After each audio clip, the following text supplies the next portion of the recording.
સંક્રમણ કરવાનું છે। પશુ ચેતનામાંથી માનવીય ચેતનામાં ઉદ્ગમિત થવાનું। ઉર્ધ્વારોહણ શબ્દ છે એમાં ઉપર જવાની વાત કે, પણ ઉપર જવું એટલે શું? આપણે ચેતનામાં ઉપરના સ્ટેપે જવું એટલે શું? તો માનવ ચેતનામાં જવું। માનવ ચેતના એટલે હું શરીર નથી, બલકે શરીરથી અલગ એક વાસ્તવિકતા છું, જેનું અહીંયા નામકરણ કર્યું જીવન।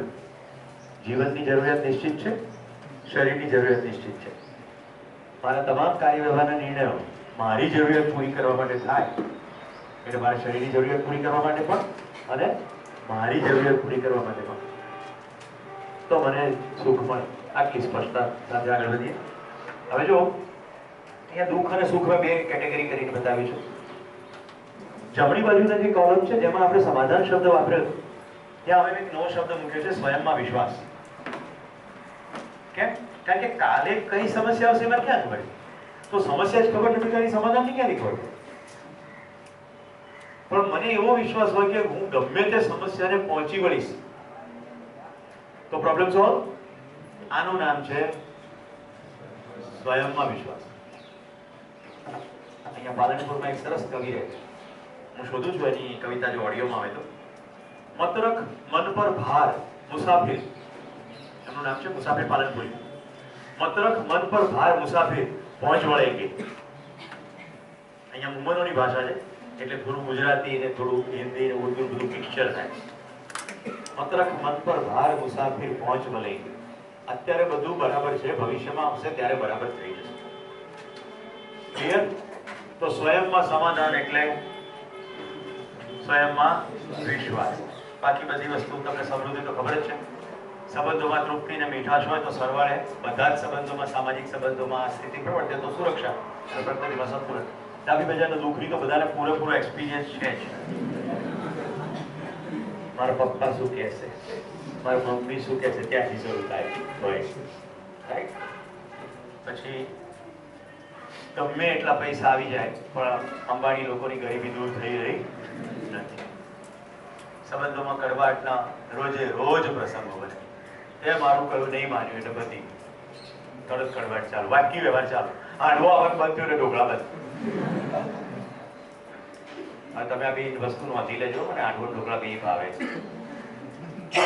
મારા ઘરમાં ઉપલબ્ધ નથી થતા। કારણ કે એક રિદ્ધિબેન જેવા કોઈક આવી ગયા, ભટકાઈ ગયા, ભાઈ ગયા, તેમ નાની તપાસી કે બધું બરાબર છે પણ તમારે હાથાવાળું નહીં ખાવાનું, બધી ગયું, સૌથી વધારે જ ભાવે। એટલે મારું શરીર સમાપ્ત ના થઈ જાય એટલે ભયથી પ્રેરિત થયેલી મારી પત્ની મને ઢોકળા બનાવીને ખવડાવતી નથી। હમણાં બપોરે આવશે, બધા ફરિયાદો ના કરતા, નહીં તો આગળનો શિબિર હું બંધ કરી ગાંધીનગર ભેગો થયો। હવે આપણે જોઈએ આપણું દુઃખ। ગઈકાલે એક શિબિરાર્થી મને કીધું કે આપણી સમસ્યા કેવી રીતે દૂર થાય? મેં ધીરે બાપુડિયા, ધીરે ધીરે આવશે। તો આપણું દુઃખ, આપણી પીડા શેની છે, આપણી મૂળ સમસ્યા કઈ છે, એની ઉપર આપણે જવું પડશે ડિટેલમાં। આપણે આનો જવાબ તો મેળવી લીધો, પ્રશ્નોથી પીડિત છીએ ખરા? ના, સમાધાન ના હોવું એ આપણી પીડા। પીડા કઈ છે? પ્રશ્નોના જવાબ નથી, એ પણ નથી ખબર કે આ જવાબ કોણ આપશે, ક્યારે આપશે, કેવી રીતે આપશે, એ પણ ખબર નથી। સમસ્યાનો હલ અત્યારે દેખાતો નથી અને ભવિષ્યમાં કોઈ જગ્યાએથી મળશે કે કેમ એ પણ સ્પષ્ટ। પીડાનો કોઈ ઉકેલ નથી એવું જ લાગે છે। અને આમાં સૌથી રૂટમાં એવું છે, મને સમજે કેટલું સારું। કેટલા લોકો મારી સાથે સહમત છે? ઓકે, બીજો પ્રસ્તાવ મૂકું। આપણી પીડા કોઈ વસ્તુના અભાવની છે જ નહીં, આપણી પીડા તો સંબંધોની જ છે। ઘરમાં કે બહાર જ્યારે એમ કે સન્માનની ભૂખ છે તો હવે બહારના સંબંધોની પીડા એ પેલા મને સરખો ભાવ ના આપ્યો। આપણું સુખ હવે સુખના પ્રદેશમાં પ્રવેશ છે। Welcome to the world of happiness. આ સમસ્યાઓ ભલે આવે, આપણી પાસે એનું સમાધાન કે ઉકેલ હોય। પરિવારમાં પરસ્પર વિશ્વાસ હોય, સમૃદ્ધિનો ભાવ હોય, અભાવનો અભાવ। સમાજમાં પ્રત્યેકને સુરક્ષાનો અનુભવ થાય। મૂળ શબ્દ નાગરાજજીએ વાપર્યો છે અભય। હું મહત્વમાં શું શબ્દ સુરક્ષા વાપરું છું એટલે બધા સ થઈ જાય। સમાધાન, સમૃદ્ધિ, સુરક્ષા, સંતુલન, પ્રકૃતિમાં સંતુલન, આ આપણું સુખ છે। મિત્રો તમે જોઈ રહ્યા છો કે આજે સવારે મેં થોડું રિપીટ કર્યું, કાલે બપોરે પણ મેં રિપીટ કર્યું, અત્યારે પણ હું રિપીટ કરી રહ્યો છું હવે બધું રિપીટ કરવામાં આવશે નહીં. કોઈ વચ્ચે ટુકડાઓ કહીશ પણ આખું આખું રિપીટ કરીશ નહીં. કારણ કે હવે સુખનું અધિષ્ઠાન એટલે સુખનો બેઝ ક્લિયર થયો હોય તો સુખ કેવી રીતે મેળવવું એની વાત થાય. ક્લિયર? અહીંયા સુધી કોઈને કઈ પ્રશ્ન હોય તો કહો.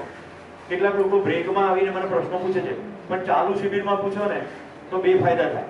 એક તો તમારા પ્રશ્નથી બીજા પૂછવા વાળા સંકોચમાં ન પૂછતા હોય એને જવાબ મળે અને મને આરામ. મારે તો સતત બોલવાનું છે તો હે મા બાપ દયા રાખજો. ઓલ સવાલ welcome. So please ask question during શિબિર. ઓકે? તમને એમ થાય પણ મારે મારું નામ પ્રકાશિત નથી કરવું, મારે બધાને ખબર નથી પડવા દેવી. ફાઇન, લખી મોકલું. તમને જે પેડ આપવામાં આવ્યું છે એમાંથી સૌથી નાની ચબરકી વચ્ચેના પાનું જે ક્લિપ વાળું પાનું હોય ને ત્યાંથી થોડી ફાળે. એમ કરતા કરતા કરતા વચ્ચેનું પાનું ક્લિપમાંથી નીકળી જશે તો નોટ નહીં બગડે. અને થોડુંક જેટલું જરૂરી છે એટલું. એમ લાગે કે હજુ ઓછું હશે તો આગળ પાછળ લખીને પણ સવાલ પૂરો કરો. સવાલ પૂછજો, નિબંધ નહીં. આનાથી બહાર સુખ છે કોઈ? ઓકે, આમાંથી એક પણ ઓછું હોય તો ચાલશે? કે બધાને સ્પષ્ટ થયું છે? કોઈ પણ તમારું પોતાની સમસ્યાનું સમાધાન થઈ ગયું એટલે સુખ પૂરું થતું નથી. સામે નથી દેખાતું પણ ડાઉન ધ લાઈન દેખાય. જો જાણવાની ચેષ્ટા કરી તો અત્યારે બધું બરાબર લાગે છે, પણ શોષણની પ્રક્રિયામાં જો આપણે ભાગ હોઈએ તો ડાઉન ધ લાઈન આપણે છેદ સુધી છેડો આવી જશે. આટલું સ્પષ્ટ છે? અદિતિ ખ્યાલ આવે છે? સર્વનેતૃત્વમાં જે કામ કન્સેપ્ટ કર્યા છે એની સાથે તમને કનેક્શન દેખાશે. અને મેં ત્યાં તમને એ પણ કહ્યું હતું કે હું કોણ છું એનું વધારે ડિટેલિંગ જીવન વિદ્યામાં થશે. આપણે ત્યાં આપણી જરૂરિયાતો વિશે વધારે વાત કરતા નથી. તો એ આખો સ્કિલનો પ્રોગ્રામ છે. તો મને ખુશી છે તમે લોકો જે આવે છો, તમારું કન્ટિન્યુટીનું લર્નિંગ છે. કોઈને સુખ વિશે પ્રશ્નો? ફાઇન. હવે જે ગઈકાલનો પ્રશ્ન હતો એની સાથે હું સમાપ્ત કરી દઈએ. પાંચેય સેન્સીસમાં સારું લાગે એને આપણે સુખ કહેતા નથી. એના માટે આપણે શબ્દ વાપરે છે મજા. ઓકે? જે ક્ષણિક છે. એટલે મને રસગુલ્લા ભાવતા હોય એટલે રસગુલ્લા ખાઉં તો મને 10-15 મિનિટ મજા આવે. એનો કોઈ નકાર નથી. ખાવ, કોઈની થાળીમાંથી જોટવી ના લો ત્યાં સુધી બધું બરોબર. ઓકે? સારામાં સારા કપડાં પહેરો, કોઈ પ્રોબ્લેમ નથી. પણ તમને બિલકુલ ખબર પડી જોઈએ કે એનાથી ખાલી થોડીક વારની મજા છે. ઠંડી છે એટલે સ્વેટરની મજા છે. જેવી ઠંડી જશે પછી એ સ્વેટરમાં મજા નથી. કપડામાં નિરંતર સુખ નથી. ભોજનમાં નિરંતર સુખ નથી. શરીરની ચામડીના સ્પર્શથી મળતી સંવેદનામાં નિરંતર સુખ નથી. કોઈ ફિલ્મ જોવામાં નિરંતર સુખ નથી. કોઈ મ્યુઝિક સાંભળવામાં પણ નિરંતર સુખ નથી. આ બધામાં ક્ષણિક મજા છે અને એનો આપણે અહીંયા નકાર કરતા નથી. બસ આટલું. જો ભાઈ થોડા શબ્દો અંદર ગુજારી જાય. સ્વમાં સુખ, પેલામાં પરિવારમાં અંડરલાઈન થઈ ગઈ, જોયું? ત્રીજામાં સમાજમાં અંડરલાઈન થઈ ગઈ. ફરી પાછી જૂની સ્લાઇડ હતા. હવે સીધું તમારું ધ્યાન જવું જોઈએ. સ્વ, પરિવાર, સમાજ અને પ્રકૃતિ એટલે સહઅસ્તિત્વ. બધું સાથે સાથે છે. હું અત્યારે અહીંયા છું ત્યારે ગૌશાળામાં ગાયો પણ છે અને સૂરજમુખીના ફૂલો ખીલ્યા પણ છે અને હિમાલયની અંદર હમણાં થોડીક વાર પહેલા વરસાદ પડ્યો છે. બધું સમાંતર ચાલી રહ્યું છે કે શિબિર પતે પછી વરસાદ પડશે પછી બકરી ઘાસ ખાશે? કશું સિક્વન્શિયલ નથી, બધું સમાંતર છે. તો સહઅસ્તિત્વ છે. સુખનું સ્વરૂપ આ 4 શબ્દોમાં સમેટાઈ ગયું. સ્વયંમાં વિશ્વાસ, પરિવારમાં સમૃદ્ધિનો ભાવ, સમાજમાં સુરક્ષા, પ્રકૃતિમાં સંતુલન. તો મારા કાર્ય અને વ્યવહારમાં મારે આ 4ને પ્રશ્ન પૂછવાનો છે કે 4ને જોવાના છે. મારા આ કામ થકી પ્રકૃતિમાં સંતુલન વધશે કે ઘટશે? મારા આ ચેષ્ટા થકી પરિવારમાં સમૃદ્ધિનો ભાવ વધશે કે ઘટશે? રાઈટ? મારા આ કામ થકી સમાજમાં સુરક્ષા વધશે કે ઘટશે? તો નિર્ણય થવો બહુ સરળ થઈ જાય. હવે જે શબ્દો વારંવાર અહીંયા આવશે એને જરા ગ્રાફિકલી જોઈએ. જો કેન્દ્રમાં માનવ, પરિવાર, પ્રકૃતિ અને સમાજ છે તો માનવના સ્તરે સમાધાન, તમામ માનવ સ્તરે સમાધાન એનું નામ સુખ. પરિવારના સ્તરે સમૃદ્ધિ, તમામ પરિવારો સમૃદ્ધ એનું નામ શાંતિ. સમાજની અંદર અભય અને આખી વ્યવસ્થા સમગ્ર પૃથ્વી પર ગોઠવાઈ જાય એનાથી મળે એનું નામ સંતોષ. પ્રકૃતિના સ્તરે બધા જ સહઅસ્તિત્વમાં બેલેન્સમાં રહે એટલે સમગ્રતામાં સંતુલન. શબ્દો બધા એ જ છે પણ હવે તમારે જોડીમાં જુઓ. સમૃદ્ધિની સાથે શાંતિ સંકળાયેલી, 3 વાર બોલી ઓમ શાંતિ શાંતિ શાંતિ. શાંતિ થતી નથી. ટોકરી પત્યા પછી તરત જ એ સ્કૂટરની ચાવી લાય. તો હમણાં તો શાંતિ શાંતિ કહેતા હતા. એ સ્કૂટરની ચાવી પણ તમારે લઈ લેવી છે. સ્કૂટર તો બહાર પડી છે. ડર છે. શું ડર છે? હમણાં એ લઈને જતો રહેશે મારા બસમાં જવું. અભય અને સંતોષ. સમાજમાં જ્યાં સુધી અભય નથી ત્યાં સુધી ઘરમાં બેઠા સંતોષ છે. તમે ઘરમાં તાળું માર્યા વગર જતા રહ્યા, તમને સંતોષ છે. જો સમાજમાં અભય કશું નથી, કોઈ ચોરી જવાનું નથી. એ જ રીતે પ્રકૃતિમાં બધા કો એક્ઝિસ્ટન્સમાં છે. આપણે બધા ભેગા થઈને ચિત્તાને મારી નાખ્યા. આખા ભારત પરિવેશમાં ક્યાંય ચિત્તો બચ્યો નથી. એક પણ ચિત્તો નથી. બધા ચિત્તા મારી ગયા. અત્યારે હવે આપણા વન વિભાગ વાળા પ્રયત્ન કરે છે. ભારતીય દીપડી મધર અને આફ્રિકન ચિત્તો એ બંનેનું સંવર્ધન કરીને બચ્ચું પેદા કરવું લેબોરેટરીમાં થશે. પણ એ ભારતીય ચિત્તા જેવો હશે ખરો? એવા કેટલાય પ્રાણીઓ બનાવે છે. એક લાયગર બનાવે છે. લાયન અને ટાઈગર એ બેનું મિશ્રણ કરીને એક પ્રાણી બન્યું છે જે સિંહ કરતા બહુ જ મોટી સાઈઝમાં કદાવર છે. શરીરના પાછલા ભાગમાં ચટ્ટાપટ્ટા અને સ્વભાવ ગાય જેવો. એટલે એનાથી કોઈ ડર રાખવાને કારણ એનું નામ છે લાયગર. તમને સમય મળશે તો આનો થોડાક વિડીયો બતાડીશ. એ સમજવા માણસ જ્યારે પોતાને સુખ ના મળે ત્યાં ક્યાં ક્યાં જવાના છે. કે જે પ્રાણી છે ને એને નિરાતે નહીં જોવે. આ સાંભળો ત્યારે એક ધારો કે અવાજ સાંભળે. આ જે અવાજ કરે છે એ ખાખેડો અથવા ટ્રીપાઈ નામની પક્ષીની માદા બોલી. તમને કેમ ખબર પડી? એનું નામ તો જાણવું. અવાજ તો ખાલી મેસેજ છે.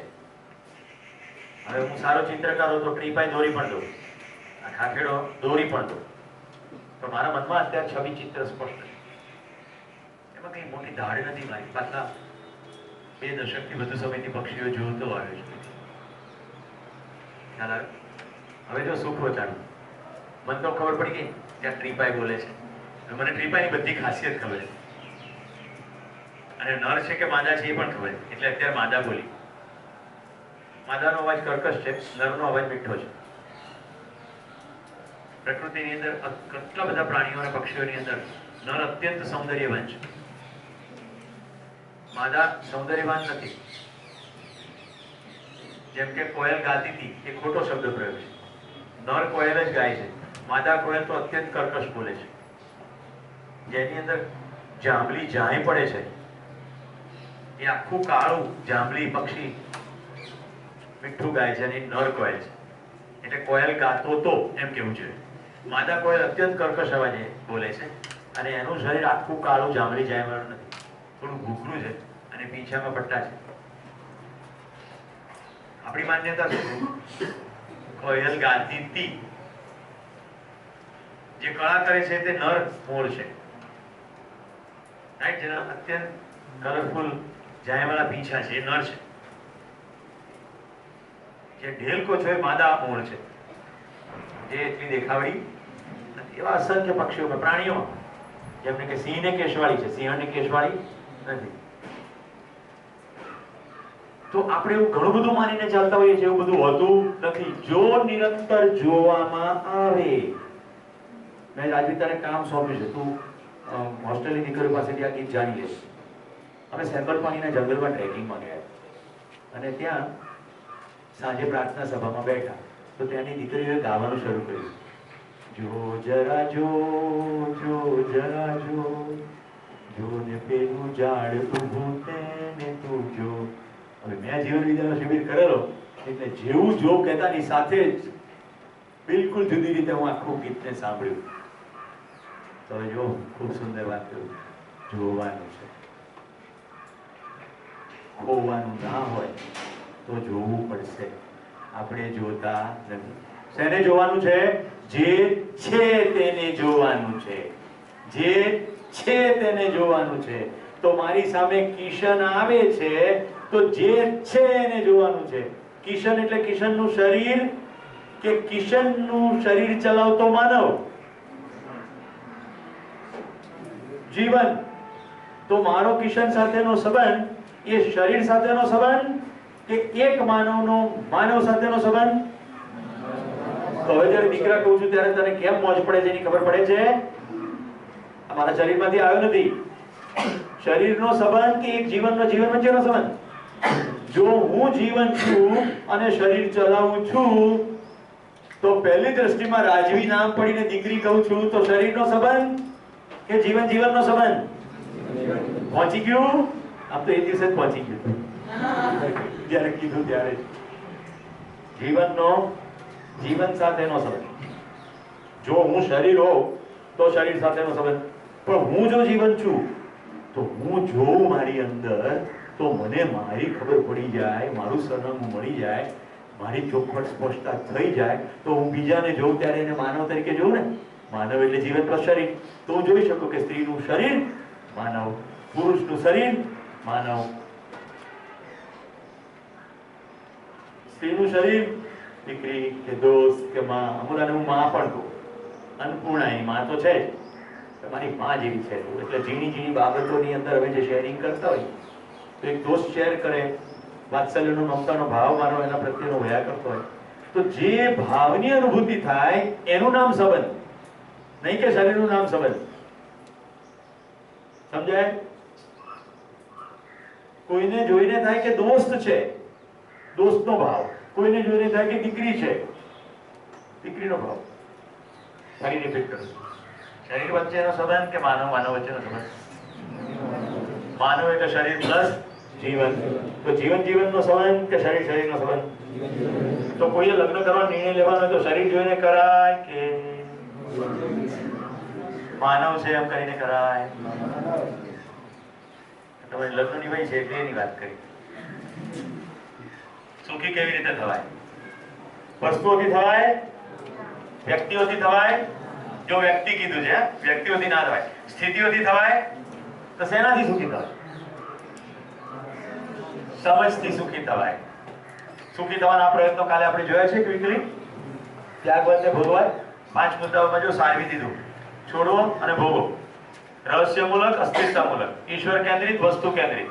કર્મકાંડ એની બદલે બધું કામ. સંવેદનાનો નકાર, સંવેદના મહત્વપૂર્ણ. છોડવા વાળા કે આ નહીં પહેરવાનું, આ નહીં ખાવાનું, આ નહીં જોવાનું, બધું છોડો. પેલું કે જેટલું સંવેદનામાં મળતું એટલું કરો, મેળવી લો. સંવેદના મહત્વપૂર્ણ. ત્યાગમાં ગુંઠા આવે, સરવાળે ભોગમાં નિરાશા આવે. કારણ કે તાકાત નથી કોઈ પણ વસ્તુની તમને સુખી કરવાની. એટલે બધેથી મેળવવાની કોશિશ કરો પણ ન મળે એટલે છેલ્લે નિરાશ થઈ જાઓ. જ્યારે ત્યાગની અંદર શું થાય? ઇન્દ્રિયો ડિમાન્ડ કરે કે આ જોઈએ, આ જોઈએ, આ જોઈએ, અને કે ના એ તો ના કરાય, એ તો ના કરાય, તો ખરાબ કહેવાય, પાપ કહેવાય. એટલે બધી જગ્યાએથી જીવનમાં ફિક્કાપણું આવે, નિરસતા ઊભી થાય, નમકુંઠા.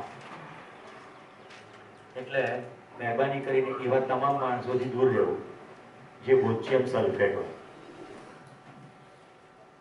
કેમિસ્ટ્રીના સમજતા તો નાખવા પડે.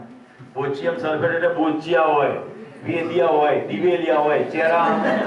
એમનું સમાજમાં ગમે તે ભલે નામ હોય, સમાજમાં ભલે ગમે એટલું નામ હોય, ગમે એટલી ડિગ્રી હોય, જેના ચહેરા ઉપર પ્રસન્નતા ના હોય એનાથી શક્ય એટલું દૂર રહેવું. અને નજીકના સંબંધમાં હોય તો કોશિશ કરવી કે એના ચહેરા ઉપર પ્રસન્નતા આવે. કારણ કે જેને પોતાના હોવા માત્રનું સુખ નથી એ તમારી સાથે કયા થવામાં સુખ ઊભું કરે છે? હું તારી છું, પોતાની બી નથી, તું ક્યાંથી માની લે? તારા ચહેરા ઉપર તો આખા ગુજરાતની દિવેલની એજન્સીનું પાછું છે. રહેવા દે, તું ત્યાં છે બરોબર છે, તું મારી જિંદગી વાઈશ તો મારે એજન્સી લેવી પડશે. હું હંમેશા તમારી રહી છે. રહેવા દે બાપા, હંમેશા તમારી નથી રહેવું. એવું નર જાતિમાં કરી લેવું. હંમેશ માટે તારો છે. એટલે આ નીચે મળ્યો બસ, ઉપર ના મળ્યો. મને ફાલ્ગુનીબેન આ વાતની પ્રતીતિ ત્યારે થઈ, આ મોડેલની, જ્યારે મને જીવન વિદ્યાને નહીં બલકે એમને ગમતો એક વિષય કે ભાઈ રોજ જિંદગીમાં ટેસડા પડે એવું કંઈક તમે શીખવાડો છો. અમે તમારા વિશે જાણ્યું છે, હશે જાણ્યું હશે. બોમ્બેથી એવો ફોન આવ્યો અને ભાનુ વિજયજી નામના એક અદ્ભુત સંત રહે છે પાટણ પાસે, સાગોડિયા આશ્રમ છે, સમદર્શન આશ્રમ. મૂળ જૈન સાધુ હતા. એક દિવસ જૈનોની વચ્ચે પ્રવચન કરતા કરતા ભગવદ્ ગીતાનો કોઈ રેફરન્સ કર્યો. તો જેવી રિસર્ચ પડી એટલે બધા એમના જે આશ્રિત સત્સંગીઓ કે જે પણ કહેવાતું હોય એ બધા ભેગા થયા કે તમે ખાવ જૈનોના રોટલા અને વાત તો હિન્દુઓની કરવાની. તો માનવીજીજી બોલ્યા કે ભાઈ જે સાચું છે, જે સારું છે દુનિયામાં ક્યાંયથી પણ આવતું હોય, હું તો સાધુ છું, મારે એમાં ભાડો ન રખાય, હું ભલે જૈન સાધુ રહ્યો, પણ જે વાત મહાવીર કહી છે એ સરસ રીતે ગળા નીચે ઉતરી જાય એવું ઉદાહરણ મને ભગવદ્ ગીતામાં મળ્યું. પણ પેલા લોકોના ચહેરા જોઈને એમને લાગ્યું કે આ એવું કહેવા માંગે છે કે તો પછી આમાં તમારે ના રહેવું જોઈએ. એમણે ત્યારે જ, અમે એ લોકો તો રાખતા નથી હોતા જૈનો વધારે, પહેલા આપણે નીકળી ગયા અને જ્યાં સાગુડિયા પાસે એક શિવ મંદિર હતું, અપુજ એક ઝાડ હતું, એની નીચે પલાણીમાં એક બેસી ગયા કે જો મારો સાચો રસ્તો હશે તો આ સમાજ મને રોટલી આપશે. હવે હું ભિક્ષા પાત્ર લઈને ખાસ લોકોના ઘરે ઓરવા જઈશ નહીં. નજીકના થોડા પટેલીઓ પસાર થતા હશે ખેતીમાંથી, એમણે જોયા, ત્યાર પછી અમને ત્યાં બધી પ્રકારની વ્યવસ્થા થઈને અત્યારે સમદર્શન આશ્રમ થયો છે. તો જે પણ જિંદગીને સારી બનાવવા માંગતા હોય બધાને માટે સમદર્શન આશ્રમ ખુલ્લો છે. એટલે ત્યાં નાટક શિબિર પણ થતો હોય, પણ વાત મૂળીએ સારું થવાની છે. એટલે ત્યાં બધું ફાલતુ વસ્તુ કંઈ ના થાય, ખુલ્લા મનના લોકો. તો મને એક સત્સંગી મુંબઈથી મને ફોન કર્યો કે જિંદગીમાં જલસો પડે એવો તમારો કાર્યક્રમ ત્યાં કરવો છે, કરો. મિનિમમ કેટલો સમય જોઈએ? 1.5 કલાક. શીર્ષક શું રાખીએ? મેં કીધું શીર્ષક રાખો રોજ મોજ લો, રોજ લો, ના મિલે તો ખોજ લો. એટલે આવું ટાઇટલ રાખ્યું, રાઈટ? ટાઇટલ રાખ્યું મોજ લો, રોજ લો, ના મિલે તો ખોજ લો. હવે એમાં માનવીજીજી તો 10 મિનિટ બેસીને જતા રહ્યા, એમની 90 થી ઉપરની વય થઈ ગઈ અને સાધ્વીજીઓ પણ આવીને બેઠા. મારા વિષય પ્રમાણે મેં 1.5 કલાક સુધી એની પર વાત કરી અને લંચનો વિરામ પડ્યો. પછી મારે ગાંધીનગર પાછું આવવાનું. તો ત્યાં જે હતા એ લોકો કે તમારી પાસે સમય છે? હું તો આજે આશ્રમમાં લાઇબ્રેરીમાં સમય વિતાવવાનો હતો, માનવીજીજી સાથે થોડો સત્સંગ કરવાનો હતો, એટલે હું તો સાંજ સુધીનો સમય લઈને આવ્યો. તો કે અમારે હજી સાંભળવું. તો મારી શરત, હવે આ હોલમાં હું નહીં કરું પ્રવચન, હવે એસીમાં થશે. કારણ કે મેનો ધૂમ ધકતો તાપ, 12 વાગે લંચનો વિરામ પડે ત્યાં સુધીમાં પણ હોલ ગરમ થઈ ગયો, લોકોએ પરસેવો નીકળવાનું શરૂ થયું. મેં કહું જે વિષય લઈને આવ્યો છું એ વિષયમાં બિલકુલ પોતાની તરફ ધ્યાન લઈ જવાની વાત છે. શરીરમાંથી પરસેવાના રેલા ઉતર્યા કરતા હોય તો સતત એમ થયા કરે કે ગરમી છે, ગરમી છે, ગરમી છે, પોતાની તરફ ધ્યાન જ ક્યાંથી જાય? સમજાય છે ને? શરીર તરફ જ ધ્યાન જાય. તો હવે એસીમાં થશે. તો કે એસી હોલમાં કરીએ વાંધો નહીં, પણ સાધ્વીજીઓ નહીં આવી શકે. મેં કીધું જે હોય તે, એમ સેશન તો પતી ગયું છે. આ ભોજન પછી પાછા બેઠા, 4 સાધ્વી મહારાજો આવી ગયા. એ બધા લોકોની આંખો ખુલી. ભાનુજીજીને મેસેજ પહોંચ્યો. ભાનુજીજી એટલા ખુશ થયા કે શિબિર પતે પછી સુરેશભાઈને કહો મને. આમ આવતો હતો ભાનુજી બેઠા બેઠા ખડખડાટ હશે, એટલું બધા ખુશ થયા ને. મને કે એટલી મોજ પડી મને આજે કે જે દિવેલી હોય તે સાધુ કેવી રીતે હોય કે અમે 1.5 કલાક સુધી ખડખડાટ જુદી જુદી વિષયો ઉપર છે. પોતાની અંદર હું માનવ છું, બીજી જાતિ સમજણ પડે કે ના પડે, પણ ગધેડો નથી. અને આ માનવ છું એટલું ખાલી ખબર પડે ને એટલાની મોજ ના હોય તો એ આપણને મોજના રસ્તે ક્યાંથી લઈ જશે? વિદ્યાનું સૂત્ર છે, જો जिसके पास है वह दूसरों को बांटता है. જે જેની પાસે છે તે બીજાને વેચે છે. પ્રેમ હોય પ્રેમ વેચે, સમજ હોય તો સમજ વેચે, દિવેલ હોય તો હવે સુખી થવાનો પ્રસ્તાવ સમજવાથી અને સમજીને જીવવાથી જ સુખી થવાય. હવે તમારી સામે બીજો નવો પ્રસ્તાવ છે, અસ્તિત્વમાં સૌને સુખી થવાની વ્યવસ્થા છે. એટલે ખાલી મૈત્રીને સુખી થવાની વ્યવસ્થા છે અને કુશાલને નથી, એવું નથી. સમજીને સુખી થવાની વ્યવસ્થા છે. એટલે જે સમજે એ બધા સુખી થાય. જો સમજેગા वो सुखी होगा. હવે ક્યાં ક્યાં લીટી પડી? સમજ, જીવવું, સુખ, અસ્તિત્વ અને વ્યવસ્થા. સમજ, જીવવું, સુખ, અસ્તિત્વ અને વ્યવસ્થા. બસ આટલો જ શિબિર છે, આથી વધારે શિબિર નથી. સમજવું એટલે જીવવું. જો સુખ ના હોય તો જીવવાનો કોઈ અર્થ જ નથી. એ તો ખાલી જિંદા રહેના છે, ગધેડાઓ બી જીવે છે એ રીતે જોઈએ તો. અસ્તિત્વ અને વ્યવસ્થાને હવે સમજવાનું. અસ્તિત્વ સમજીએ અને વ્યવસ્થા સમજીએ. એટલે ઉપરના ત્રણેય શબ્દો, આ પાંચેય શબ્દો ભેગા થઈને નિરંતર સુખમાં આપણે પરિણમે. તો સમજવું એટલે શું? બોલો કિશન મહારાજ, સમજવું એટલે શું? ઇન્ડિગો જીન્સ, ઇન્ડિગો એટલે ગળી, એ ખબર છે? એ નથી ખબર? ઇન્ડિગો એટલે ગળી, ગળી એટલે સ્વીટ નહીં, બ્લુ કલરનું પ્રાકૃતિકમાં મળતું એક રસાયણ, ગળીના છોડ થાય. Yes.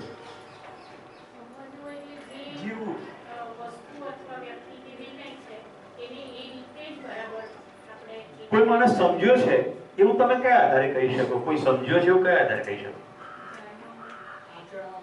હા, આચરણમાં મૂકેલું હોય, એની અભિવ્યક્તિમાં દેખાતું હોય. આને સમજવું કહીશું નહીં. યાદ રાખવું એટલે સમજવું નહીં. આખી આખી ચોપડી કંઠસ્થ હોય એને આપણે વિદ્વાન કહીએ છીએ. વિદ્યા ખબર પડી નથી, વિદ્વાન કેવી રીતે ખબર પડે? એને કહેવાય વન્ડરફુલ મેમરી. એને કશો વાંધો નહીં, મેમરી હોય. બીજાને કહેવું એ પણ નહીં, ગ્રંથો લખવા એ પણ નહીં. સમજવું એટલે જ જીવવું.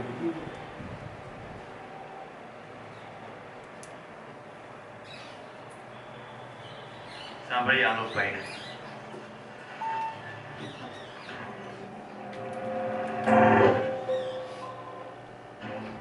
उलझे हुए बाल, पड़ी हुई सफेद दाढ़ी, शरीर पर घुटनों तक लंबी लुंगी और पैरों में टायर से बनी चप्पलें, मध्य प्रदेश के बैतूल जिले के गांवों में घूम घूम कर पौधे लगाते और पानी देते शख्स को देखकर अंदाजा लगाना मुश्किल है कि ये आईआईटी दिल्ली के पूर्व प्रोफेसर आलोक सागर हैं।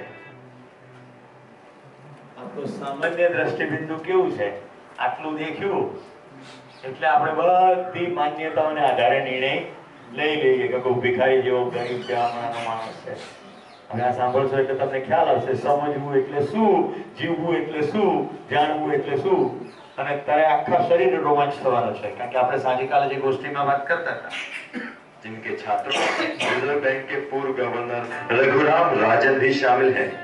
68 साल के आलोक सागर पिछले करीब 26 सालों से बैतूल जिला मुख्यालय से 70 किलोमीटर दूर आदिवासी गांव कोचामो में रहकर समाज सेवा कर रहे हैं। हमारा तो एक ही सोच है कि इंसानों के बीच में किसी भी तरह की सोच, इंसानों की सोच से पैदा की हुई गैर बराबरी खत्म होनी चाहिए। सामूहिक समस्याएं हैं, उनके बारे में विचार करके तैयारी करके फिर प्रशासन से उसके बारे में कुछ रास्ता बनाया जाए। एक अनुमान के मुताबिक आलोक सागर अब तक बैतूल जिले में ही 50,000 से ज्यादा पेड़ पौधे लगा चुके हैं। उनकी सीख का असर ये है कि गांव के बहुत सारे लोगों ने पेड़ काटने छोड़ दिए। हमारे आदिवासी समाज में तो हर घर में हर आदमी के नाम से कुल्हाड़ियां बनते हैं झाड़ काटने के लिए। तो मेरे नाम से कम 25-20 साल से तो कुल्हाड़ी चीज है ही नहीं है। मैं स्वयं के नाम से। दिल्ली में जन्मे आलोक सागर ने आईआईटी दिल्ली से 1971 में इलेक्ट्रिकल इंजीनियरिंग में बीटेक और 1973 में एमटेक की डिग्री ली। इसके बाद वो अमेरिका चले गए और 1977 में ह्यूस्टन यूनिवर्सिटी से पीएचडी की डिग्री हासिल की। पढ़ाई पूरी करने के बाद वो भारत वापस लौट आए। 1980 के दौरान आईआईटी दिल्ली में पढ़ाने का काम किया, लेकिन 1982 में उन्होंने आईआईटी दिल्ली से इस्तीफा दे दिया और समाज सेवा में जुट गए। धीरे धीरे सोच बना के मुझे जिंदगी में कैसे चलना है और वो किस तरीके से चलना है, और वो तलाश करते करते यहाँ पहुंचा। मुझे लगा कि मैं कुछ एक सोच के हिसाब से एक मुकाम पर पहुंच गया हूँ, तो फिर मुझे उस रास्ते पर चलना था। आलोक सागर पुरानी जिंदगी के बारे में बात नहीं करते। हालांकि जिन लोगों के बीच वो 26 सालों से रह रहे हैं, उन्हें भी हाल तक उनके बारे में ज्यादा जानकारी नहीं थी। आलोक का पूरा परिचय तब सामने आया जब मई 2016 में विधानसभा उपचुनाव के दौरान पुलिस ने उन्हें संदिग्ध मानते हुए इलाके से चले जाने को कहा। पूछताछ के लिए बुलाए जाने पर जब आलोक सागर ने पुलिस को अपना पूरा परिचय दिया तो सब हैरान रह गए। आलोक सागर के पिता आईएएस अफसर थे, जिनका पिछले साल निधन हो गया। उनकी मां दिल्ली यूनिवर्सिटी के मिरांडा हाउस कॉलेज में फिजिक्स की प्रोफेसर रह चुकी हैं। आलोक के भाई अम्बुज सागर आईआईटी दिल्ली में प्रोफेसर हैं। ऐसे परिवार से जुड़े आलोक का आदिवासियों के बीच रहकर समाज सेवा करना कोई मामूली बात नहीं है, लेकिन वो खुद को किसी के लिए प्रेरणा स्रोत नहीं मानते।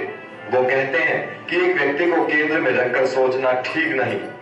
एक व्यक्ति के इर्द गिर्द तूल देने का पूरा दर्शन ही मतलब उसकी एक बहुत बड़ा औजार है गैर बराबरी को लाने का और कायम रखने का और उसको कामयाब करने का। हर एक व्यक्ति को स्वयं बनना है, कोई उसके लिए प्रेरणा स्रोत नहीं हो सकता। ये पूरा परिवेश उसके लिए प्रेरणा स्रोत हो सकता है। मैं उसको एक छोटा सा टुकड़ा। बहरहाल ये तो आने वाले वक्त में ही पता चलेगा कि आलोक सागर से कितने लोग प्रेरणा लेते हैं, लेकिन फिलहाल आलोक सागर तो अपने जीवन से संतुष्ट नजर आते हैं। एनएमएफ न्यूज की रिपोर्ट। આજે સવારે મળેલો વિડીયો ધીસ મોર્નિંગ આલોક સાગરે જીવન વિદ્યા કરી છે કે નહીં એ મટીરિયલ છે। મહેરબાની કરીને શિબિર પત્યા પછી જીવન વિદ્યાનો નવો વાળો ઉભો નથી કરવાનો। જીવન વિદ્યા એક એવો પ્રસ્તાવ છે જે સમગ્ર માનવ જાતિ માટે, એટલે જેમ ફલાણા વાળા એમ અમે જીવન વિદ્યા વાળા એવું કરવાનું નથી। જેને જેને જ્યારે જ્યારે જે વખતે સમજ પડી છે એ બધા સમજવા વાળા માણસોનું આચરણ નિશ્ચિત છે। પ્રોફેસર ગણેશ બાગડિયાજી આઈઆઈટી કાનપુર જીવન વિદ્યાનો પ્રસ્તાવ આવ્યો, એમનું પ્રોફેસરિંગનું કામ ચાલતું રહ્યું 15 વર્ષ। એમના કામને કારણે દેશની 4 આઈઆઈટી, ટ્રિપલ આઈઆઈટી હૈદરાબાદ, દેશની અત્યારે 20 થી વધુ યુનિવર્સિટીઓ અને 4500 થી વધુ એન્જિનિયરિંગ કોલેજના સિલેબસમાં છે। ગણેશ બાગડિયાજીએ ડોક્ટર કલામ સાહેબને જીવન વિદ્યા શીખવાડી। અત્યારે કલામ ડોક્ટર બાગડિયાજી એક સાવ સામાન્ય કિસાન તરીકે કાનપુરમાં રહે છે। હું એમના ઘરે 15 દિવસ રહી આવ્યો। આપણી ગીરની ગાયો ત્યાં છે, 15 ગાયો છે। ગાયનું મૂત્ર અને ગાયનું છાણ કોઈ પણ પ્રકારનું રસાયણ નાખ્યા વગર સાવ સરળ રીતે માત્ર 2 એકર જમીનની અંદર 10નો પરિવાર છે। ગણેશજીને પોતાના પુત્ર પુત્રી નથી, પણ ગણેશજી અને એમના પત્ની સાથે 8 બાળકો રહે છે। હું જ્યારે ગયો ને ત્યારે શ્યામભાઈ ઝાડુ મારતા હતા, કેમ્પસ સાફ ચાલતું હતું। ગણેશજી મને હસતા હસતા કે અમારે અહીંયા છે ને ઝાડુ મારવા વાળાની મિનિમમ ક્વોલિફિકેશન છે પીએચડી ઇન આઈઆઈટી, કારણ કે શ્યામભાઈ પીએચડી છે આઈઆઈટી। ત્યાં 3 જણા આઈઆઈટીમાં પીએચડી થયેલા સાવ સાદા કિસાન જેવા કપડાં પહેરીને રહે છે। એમને ત્યાં શિબિર 100-100ની સંખ્યાનો થયા કરે। આખું વર્ષ દરમિયાન આ 10નો પરિવાર 10-10માં 8-8 એમના પોતાના માતા પિતા માને છે। અર્ચના દેવી, અર્ચનાબેન નામ છે એમના પત્નીનું। તો ગણેશજી, અર્ચનાબેન અને 8 બાળકો અને અમારા જેવા શિબિરાર્થીઓ, આખું વર્ષ શિબિરો ચાલે। તમને એમ થાય કે આ બધી વસ્તુ આવી કેવી રીતે? આજુબાજુની બધી જમીન જુઓ, 2 એકર સિવાયની તો બધી બંજર પડી છે, અને આ 2 એકર જમીનની અંદર તેલીબિયા, ધાન્ય, દાળો, તમામ મસાલા બધું જ ત્યાં ઉત્પાદિત થાય છે। બધા શ્રમપૂર્વક જીવે છે। 2 થી 2.5 કલાક જ શ્રમપૂર્વક ઉત્પાદન કરવાનું છે, 2 થી 2.5 કલાક। એ કહે છે પછી તો બહુ આરામ જ છે, પછી શું કરવાનું? પછી અધ્યયન કરો, પોતાની અંદર જોવાનું। સોમભાઈના ખેતર ઉપર ગયો, મારા શિક્ષકનું નામ છે સોમ ત્યાગી, છત્તીસગઢ। મને કે તાકતે રહેને કા સુખ। શું તાકતે રહેને કા સુખ એટલે? આ ખેતરમાં વાવી દીધું, હવે કુદરત ઉગાડે છે ને આપણે જોવાનું કેટલો થોડો શ્રમ કરીએ અને કેટલું મબલખ મળે। અસ્તિત્વમાં આવશ્યકતાથી અધિક ઉપલબ્ધ છે। આપણે જ્યારે આખી અસ્તિત્વનું દર્શન કરશું એટલે તમારી અંદર પહેલું સ્ટેપ થશે, સમૃદ્ધિનો ભાવ તમારી અંદર તો આવી જશે, જો બરાબર તમે સમજવાનો પ્રયત્ન કર્યો તો 2-2.5 કલાક મહેનત કરો અને પછી બાકીના બધા જ કલાકો તમારે નિરાંત હોય, તમારી આવશ્યકતાઓ પૂરી થઈ જતી હોય તો ટેસડો છે રાઈટ। કે ગણેશજીનો શિબિર પછી કોઈ ફી નથી, એ બધા ખવડાવી શકે એટલું ઉત્પાદિત કરે। અમારા જેવા કોઈ જાય ત્યાં આગેવાની લે, ભાઈ આપણે એ સંસ્થામાં આટલું બધું રહ્યા, બોજ તો ના બનવું જોઈએ, કમસે કમ ખુડબીલ જેટલો પૈસા તો ડોનેટ કરવા। એટલે ડોનેશન શું? પરિવારમાં આપવાનો ભાવ। તો કોઈ લીડરશિપ લઈ લે, કોઈ બજારમાં જઈને ખાંડ ગોળ ઘી ખરીદીને મૂકી દે, એવું કંઈક કરે, પણ એ બધું સાહજિકતાથી થાય। અને અર્ચના દેવીની ઉંમર મારાથી પણ અર્ચનાબેન થોડાક 1-2 વર્ષ નાના હશે, બધાની માં છે। તમે એવી રીતે જમાડે, તમને એમ થાય કે આપણે શિબિર કરવા આવ્યા હતા કે કોઈ માના હાથના ભોજનનો આનંદ લેવા। પ્રત્યેક વ્યક્તિની કાળજી લેવામાં આવે। 100નો શિબિર હોય તો અર્ચનાબેનને બિલકુલ ખબર હોય કે કોને શું જમવામાં પોતાના પ્રેફરન્સીસ છે। દરેક જમતા હોય ત્યારે ફરતા હોય, સાંભળતા હોય, ખબર પડી જાય। મને એક દિવસ કે ત્રીજા દિવસે આપકો મીઠા જ્યાદા चाहिए नहीं, क्या कैसे आपको पता चला? बोले वैसे ही लगा, फिर गुजराती लोग वैसे मीठा खाते हैं, ससुना भी है। मैं कहा नहीं, मुझे मीठा चाहिए, मिल जाएगा। તો કાળજી લઈને આવું ઝીણી ઝીણી બધું કરે. તો મિત્રો, સંબંધપૂર્વક વિશ્વાસપૂર્વક જીવનારા મોડેલ જીવન વિદ્યાના કન્સેપ્ટમાં સમજ્યા પછી આ પૃથ્વી ઉપર છે. હવે વિશ્વાસની પરાકાષ્ઠા જેવો કેસ કહું છું. ભાઈનું નામ મહેન્દ્ર, આઈઆઈટી દિલ્હીના પાસ આઉટ. ખબર પડી જીવન વિદ્યા છે, આઈઆઈટી દિલ્હીમાં જીવન વિદ્યા ક્યુરિક્યુલમમાં હતું ભાઈ જ્યારે ભણ્યા, જ્યાંથી આલોક સાગર પાસ આઉટ થયા છે.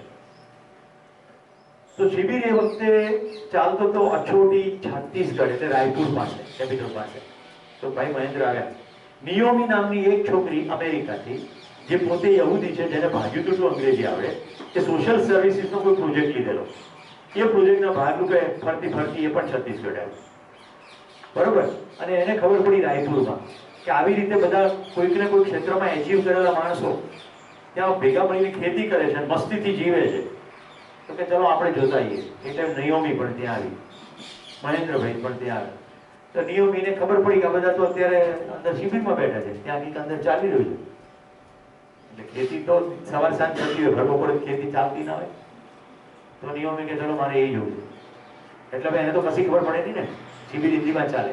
એટલે મહેન્દ્રભાઈ દુભાષિયા છે, છેક પાછળ બેઠા અને બધાને વિક્ષેપ ના થાય ધીમે ધીમે કાનમાં કે આ આવું કીધું, પાટિયા ઉપર જ કામ થાય.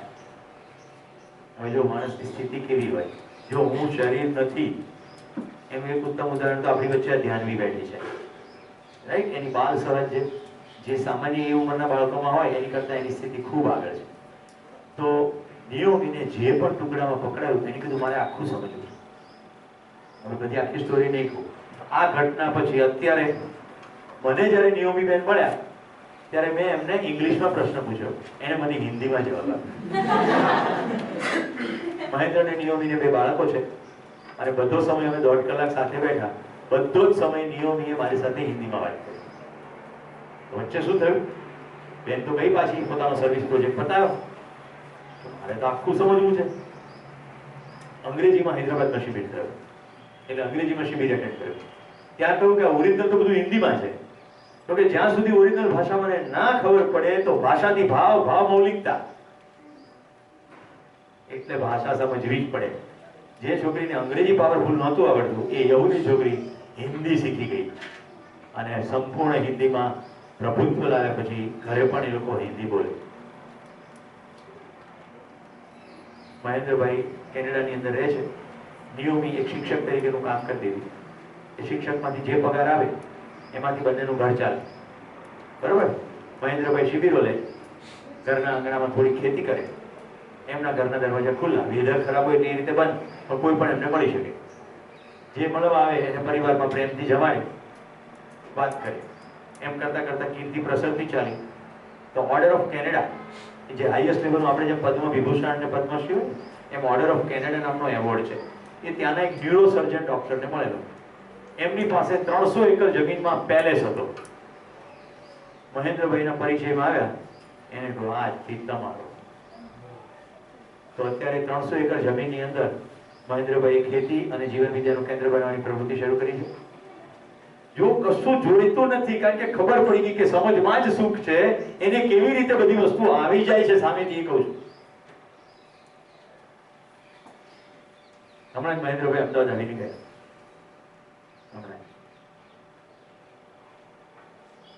એટલે પૃથ્વી પર આવા ઉદાહરણો છે. ઇન્દોરમાં વિધિવત રીતે કેન્દ્ર ચાલે છે, બીજોર ઉત્તર પ્રદેશમાં કેન્દ્ર ચાલે છે, કાનપુરમાં કેન્દ્ર ચાલે છે. જ્યાં કેન્દ્ર છે ત્યાં બીજું કશું જ નથી. પરસ્પર વિશ્વાસ અને સંબંધપૂર્વક જીવતા પરિવારો છે, જે શ્રમપૂર્વક ઉત્પાદન પૂર્વક જીવે છે અને મોજથી જીવે. જીવી શકાય છે એનું ઉત્તમ ઉદાહરણ. આગળ ચાલીએ આપણે. આઈ થિંક આ સ્લાઇડ પતી ગઈ ને? યા. તો સમજવાથી અને સમજીને જીવવાથી સુખી થવાય. આ 5 શબ્દો આપણે કદાચ જોઈ લીધા. આ બાકી છે. અંગસ્તર લાગણીની સમસ્યા એટલે શું? આવી ગયા તમારા સવાલ ઉપર? બોલો, મને કહો. તમારી નોટ ખોલો. Please right now. અને તમારા અંતર સ્તરે જે કોઈ સમસ્યાઓ છે બનાવો એનું લિસ્ટ. બનાવો લિસ્ટ બનાવો. પેન જોઈએ છે અને સ્ટીકરો નહીં હો. આ કુશલ ને કાજલ જોડે બેઠા છે, અમોલ અને ફાલ્ગુનીબેન જોડે બેઠા છે. સ્ટીકર તોડ નાખો. તો અમોલ ત્યાંથી વિધાન ભૈયા. એનું કારણ છે કે અંગત સ્તરે જ્યારે વાત હોય ત્યારે તમે કુટુંબના કોઈ વ્યક્તિ સાથે બેઠા હો તો તમને સંકોચ થયા કરે. તું અહીંયાથી રહે, બારીમાંથી મસ્ત તડકો મળે. અરે આય તૂટી ગયું સ્ટીકર, વેરી ગુડ. ચાલ તું ત્યાં રહે બેટા, કઈ પ્રોબ્લેમ. લખો.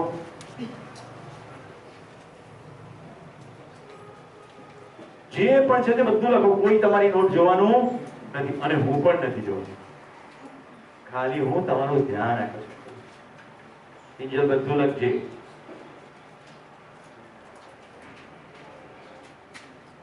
તમારા ખુલ્લા જુલ્ફોને કાબુમાં રાખો.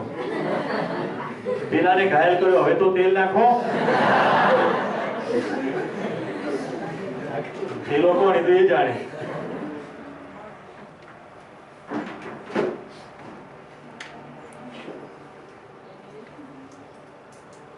આપણા શિબિરમાં કેટલા બધા સમૃદ્ધ લોકો આવ્યા છે નહીં, કે જે બીજાને નોટ અને પેન આપી શકે છે, મને જેવા.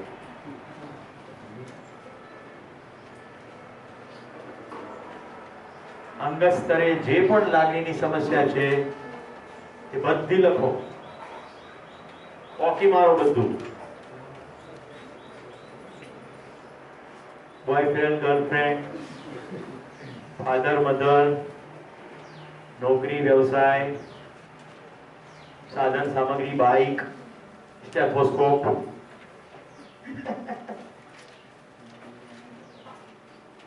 હેલ્થ, પડોશી,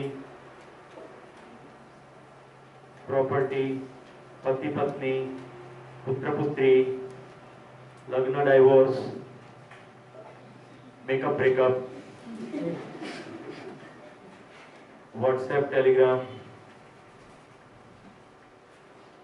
સગાઈ, લગ્ન, પ્રવાસ, પોતાના ઘરમાં વસવાટ, ખાતા, બેલેન્સ, પ્રોપર્ટીઝ, સંપત્તિ,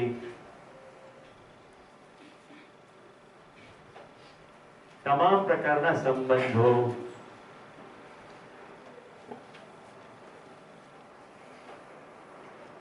ગામ, રાજ્ય, દેશ, દુનિયા, માનવતા, ગળું, ગીત, ચોપડી, પિતાશ્રી,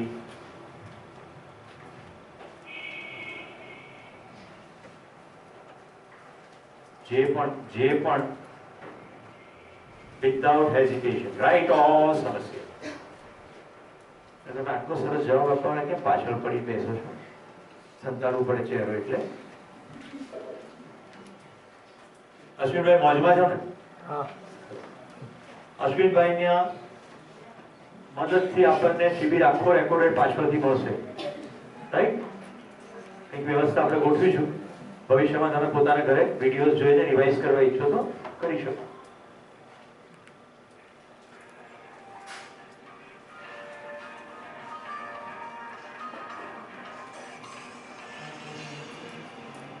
થઈ ગયું?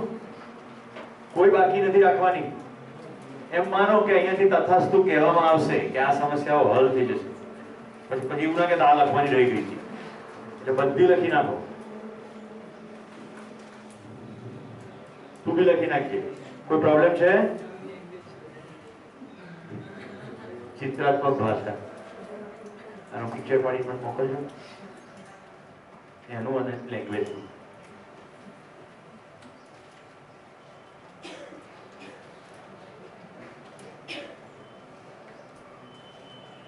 જે લોકોને નોટ પેન નો અભાવ હોય એ પેલા ઝરણા બેનની જેમ ઉભા થઈને માંગી લેજો.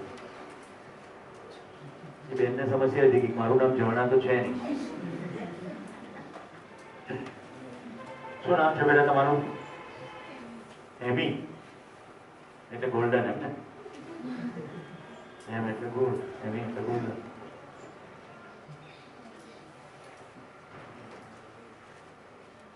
રાજુ લખ્યું કે નહીં? હિન્દીમાં બી લખાય કોઈ ના વાંચી હતી એવું લખાય અને આલ્ફાબેટિકલ લેંગ્વેજમાં લખે દરેક વાક્યનો પહેલો અક્ષર એક લઈ વાંચે દરેક એ બી પી એટલે શું આખો દાડો પ્રોબ્લેમ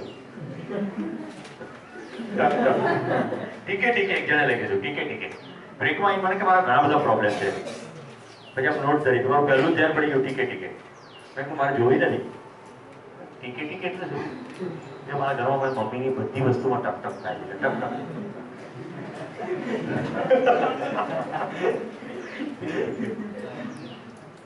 દરેક શિબિરમાં એવા વિવિધ મજાના અનુભવો થાય. ઓકે આઈ થિંક મોટા ભાગના લખાઈ ગઈ છે. તો જો મારો પ્રસ્તાવ તમારી લખેલી સમસ્યા માત્ર ને માત્ર આટલી જ છે.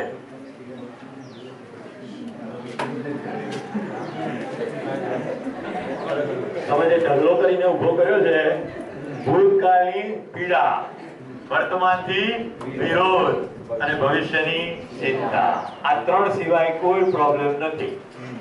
છે કે નહીં? જો છે હોય તો આની બહાર હોય તો હવે આવું કેટેગરાઇઝેશન કરવાની જરૂર શું? તો આપણી અંદર તાકાત છે સમજવાની. કેટેગરીકલી જો આ ત્રણ જ પ્રશ્નો છે તો ભૂતકાળ, વર્તમાન અને ભવિષ્ય આ ત્રણ સમજાઈ જાય તો સમસ્યા વધે ને. પછી સમજો કે ભવિષ્યની 50 ચિંતા છે પણ કઈ રીતે હેન્ડલ કરવું ભવિષ્ય એ ખબર પડી જાય તો પછી કોઈ પણ હવે પહોંચી વળીશું. પહોંચ વલાઈ ગયું પત્રક મન પર ભાર મુસાફિર પહોંચ વલાઈ ગયું. ભવિષ્યની ચિંતા, ભૂતકાળ સમજાઈ જાય તો જેટલું થઈ ગયું થઈ ગયું. હવે અંદર થવાનું નથી. આવું બોલવું બહુ સરળ છે, એને જાણવું સમજવું ના કહેવાય. કેટેગરીકલી આપણે ભૂતકાળને સમજવું પડે. ઓકે, તો આ ત્રણ વસ્તુ થઈ જાય તો બધી સમસ્યાઓનું સમાધાન છે. તમામ સમસ્યાઓના મૂળમાં વાંચો, અમૃત વાંચો. આપણે પોતાનું શરીર માનીએ છીએ અને અન્ય સાથે પણ માન્યતાથી વર્તીએ છીએ. આ માન્યતાથી જ વર્તીએ છીએ. કુશલ વાંચો. આ થકી સ્ત્રી પુરુષ અસમાનતાઓ, ગરીબી અમીરી અસંતુલન, પ્રાકૃતિક સંસાધનોનો શોષણ, દુર્વ્યય અને પ્રદૂષણ તેમજ પ્રાકૃતિક આપદાઓ થાય. જેટલી સંબંધોની પીડા છે ને એ જે માણસો સાથે થાય છે એ માણસોને આપણે શરીર માનીએ છીએ. યસ ઓર નો? જે સામે જેનાથી પીડા થાય છે એ પણ શરીર માને છે. એટલે શું થાય છે? શરીર સંબંધી તમામે તમામ બાબતો હવે સ્ટેક ઉપર આવી જાય છે. રાઈટ? મનનના પપ્પા કે મનનની એક છોકરી ગમે છે, સુરેશભાઈ તમને ફોટો બતાડું. હા તો સરસ રૂડી રૂપાળી છે, એમાં શું પ્રોબ્લેમ છે? તો કે મનિયો અમારો પાતળો છે, પેલી જાડી ભંભો છે. હવે મને કહો, આ મનનની જિંદગીમાં જે સમસ્યા ઉભી થઈ એનું રૂટ ક્યાં દેખાયું? એના પપ્પાએ મનને જેની અંદર સ્વભાવગત ખૂબીઓ જોઈ એ એના પપ્પાને દેખાઈ નથી. એના પપ્પાને શું દેખાયું? આ તો કે જાડી ભંભો છે. એના પપ્પા, એના મમ્મી, એની બેન બધા શિબિરાર્થીઓ થઈ ચૂક્યા છે એટલે મારો એમના સાથે ડાયરેક્ટ સંબંધ છે. તમે મનનને સમજાવો. મેં કીધું સોરી બોસ, તમે આવી જાઓ બીજા શિબિરમાં. લોકનિકેતન સમજવાનું તમારે છે, મનનને નથી. કેમ કે આવું બધું તમારું ધ્યાન જતું રહ્યું? એક શિબિર ગયો અને 2 મહિના ગયા તો ધ્યાન જતું રહ્યું. તમે મનનને એ પૂછો કે તે એનામાં એવું શું જોયું કે જેથી તને એની સાથે પરણવું છે? હા, એકદમ પત્તી થઈ ગઈ કે મેં જોવાનો પ્રયત્ન જ ના કર્યો, જાણવાનો પ્રયત્ન જ ના કર્યો, એને શરીર તરીકે જોયું અને માની લીધું કે આ બરાબર. કેટલા સમજણ પડી? આવી કોઈ ઘટના ઘટી નથી. મને ઉદાહરણ આપવાની ટેવ છે. તો મનિયાર બપોર બધા પહોંચી વળે પછી શું થયું? મનનનો બપોરનો ભાગ બધો બીજું કંઈક વિચાર્યું હોય કે ગોષ્ઠીના સબ્જેક્ટમાં કરી જરૂર પડે આ એક જ ગોષ્ઠી થાય. અને બીજા શું પૂછે ખબર? મને તને ખબર હશે સુરેશભાઈનો નેક્સ્ટ શિબિર ક્યારે જ અમારા પપ્પાને મોકલીએ એટલે તારો મેળ પડ્યો અમારો મેળ પડી જાય.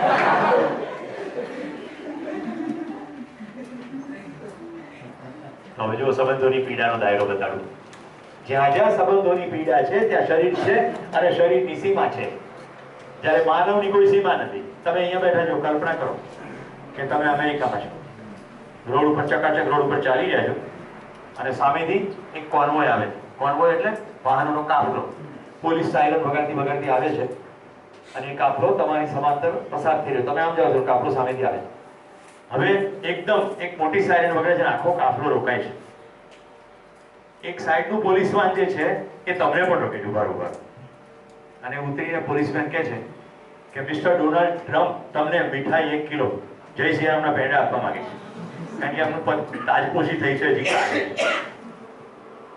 ડોનાલ્ડ ટ્રમ્પ ઉતરે છે, રોડ ક્રોસ કરીને તમને કહે છે લો મોઢું ખોલો, તમારા મોઢા પેંડો ખોલો। હવે હું ગઈકાલે અમેરિકાનો પ્રમુખ થયો, તમે એવું મોઢું શું કરો છો? કલ્પનામાં તો કશું પણ આવી શકે કે ના આવી શકે?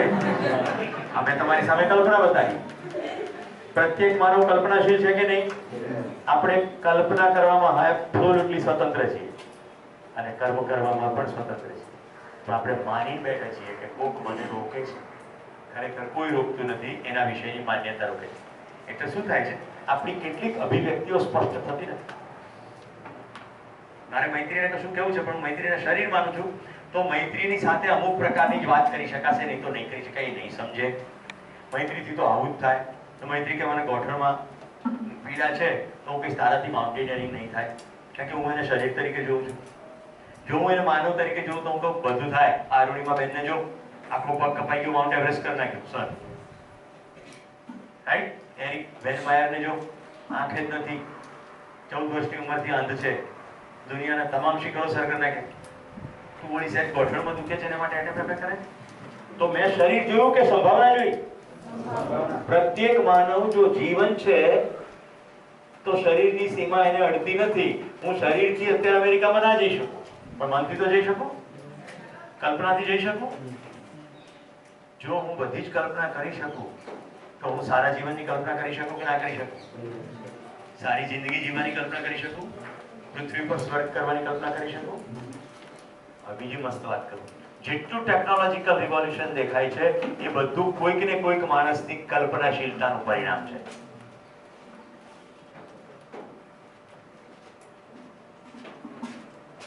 હું અને અશ્વિનભાઈ બંને પાસપોર્ટ રહેતા હતા, અમારા બંનેને એકદમ ગાઢ દોસ્તી થઈ, રોજ સવારે અમે સાથે ચા પીએ, ઓકે?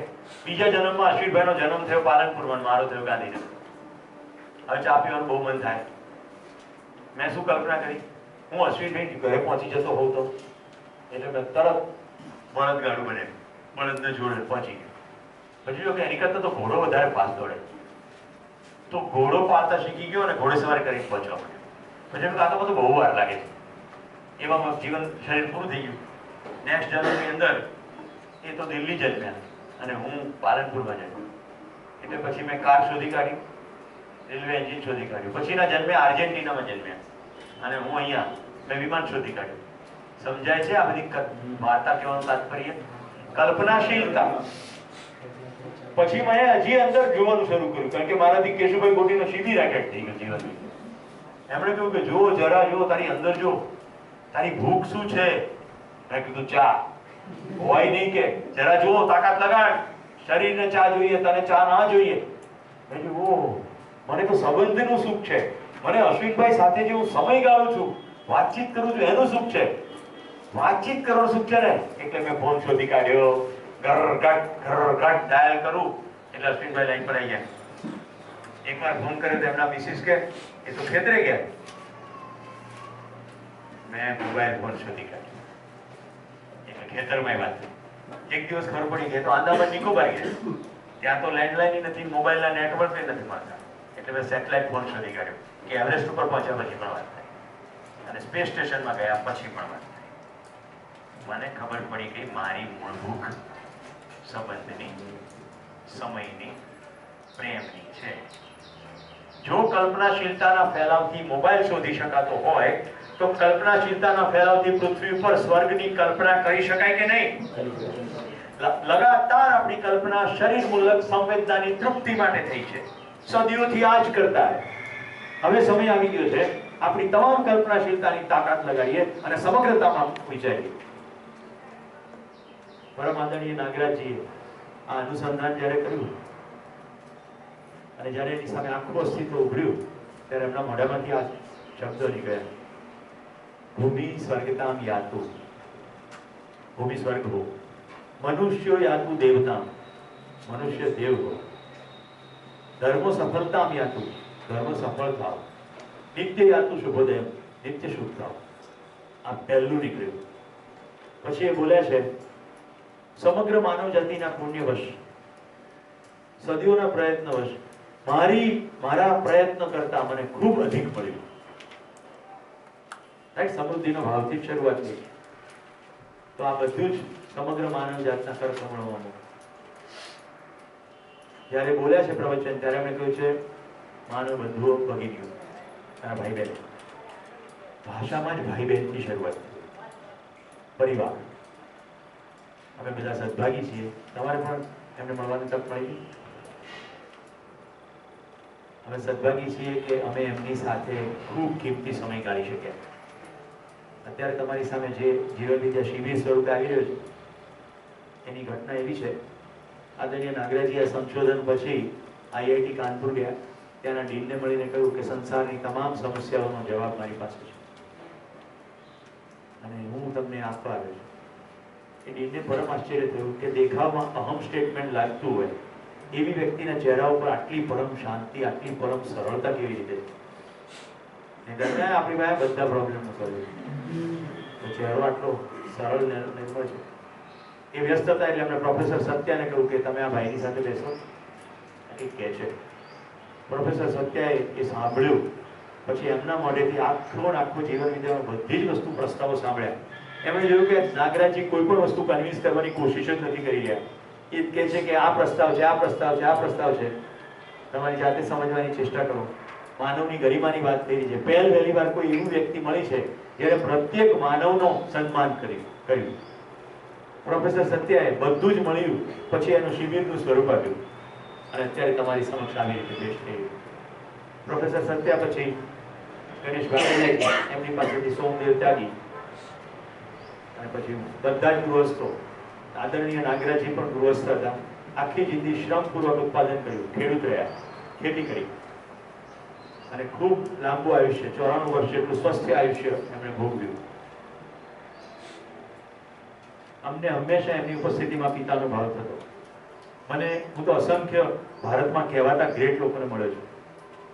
પહેલી વાર મને એમની ઉપસ્થિતિમાં એવો અનુભવ થયો કે મારા પોતાના ઘરે બેઠો. હું એમનાથી બિલકુલ પ્રભાવિત ના થયો, હું એમનાથી પ્રેરિત થયો. ખબર પડી ગઈ પ્રેરણા અને પ્રભાવ. તમે પદથી, પ્રતિષ્ઠાથી, કપડાથી, ચમકદમકથી, ભાષાથી લોકોને પ્રભાવિત કરી શકો. ખાલી તમારા જીવનથી તમે કોઈકને પ્રેરી શકો. જીવન અહીંયા અર્થમાં આચરણ. તમે બધા એમને આદતથી બાબાજી કહેતા. આજે પણ એમનો ઉલ્લેખ થાય ત્યારે બાબાજી તરીકે થાય. તમે જોયું અત્યાર સુધી મેં એમનો ફોટો બતાવ્યો. એમણે બિલકુલ સ્પષ્ટતા કરી કે ક્યારેય શિબિરનો પ્રસ્તાવ મૂકો તો વ્યક્તિનો મહિમા થવો જોઈએ નહીં.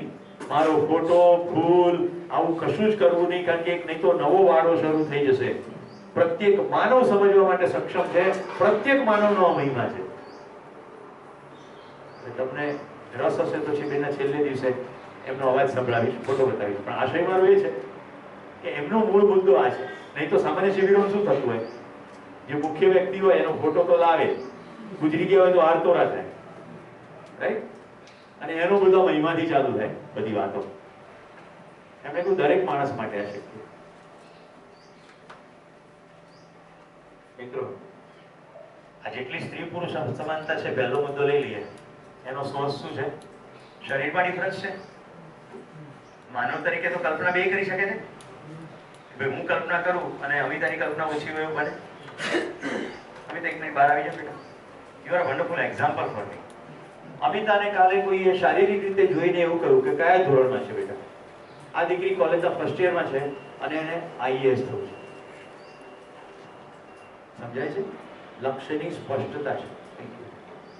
તો શરીર નાનું હોઈ શકે. હવે અમિતાનું જેવું શરીર છે એમાં અમિતાનું શું કોન્ટ્રીબ્યુશન અથવા અમિતાનો શું દોષ? એના માતા પિતાનો જે જીનેટિક મેકઅપ છે એ પ્રમાણે એની હાઈટ છે.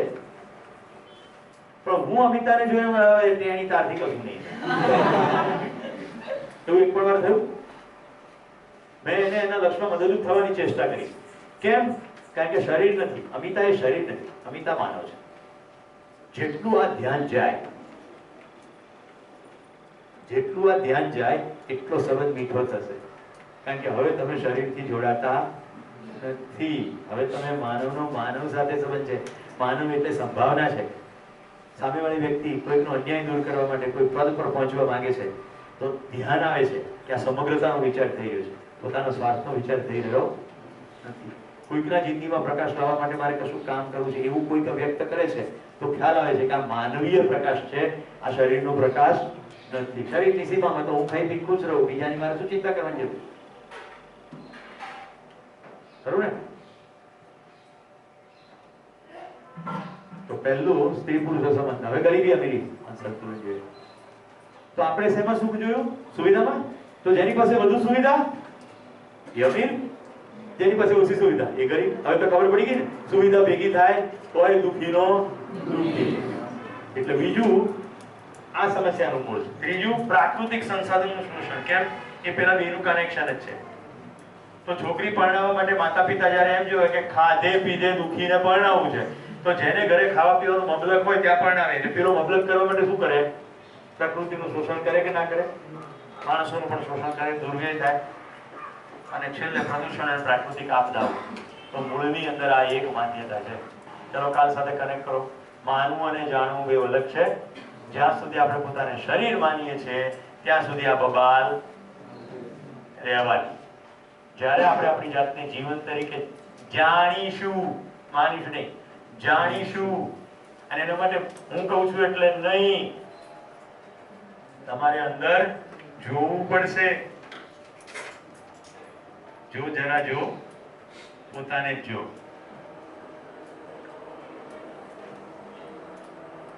જે લોકો કાલથી નોટમાં થોડા પ્રશ્નો લખ્યા છે, બે પ્રશ્નો છે, બીજા કોઈ પ્રશ્નો જ નથી. શું કામ જીવવું, કેવી રીતે જીવવું છે, આની સિવાય લગાવો તાકાત. બે જ પ્રશ્નો છે. કેટલું સિમ્પલ છે. અસ્તિત્વની આજ તો ખૂબસૂરતી છે. આપણે એમ કે પહોંચી ના હોય એટલો પ્રોબ્લેમ છે જ નહીં. બે જ પ્રોબ્લેમ છે. શું કામ જીવવું, purpose to live, and how, પદ્ધતિ ટુ લીવ. શું કામ જીવવું એટલે વિવેક, કેવી રીતે જીવવું એટલે વિજ્ઞાન. શું કામ જીવવું એટલે વિવેક. What is the purpose of life? વિવેક. હવે જીવવું એટલે ઉત્સવપૂર્વક, પ્રસન્નતાપૂર્વક. તો 1-1 કલાક જીવવું. તો આ 1 કલાકની અંદર વિવેકપૂર્વક જીવવું. હું શું કામ આ કામ કરું છું?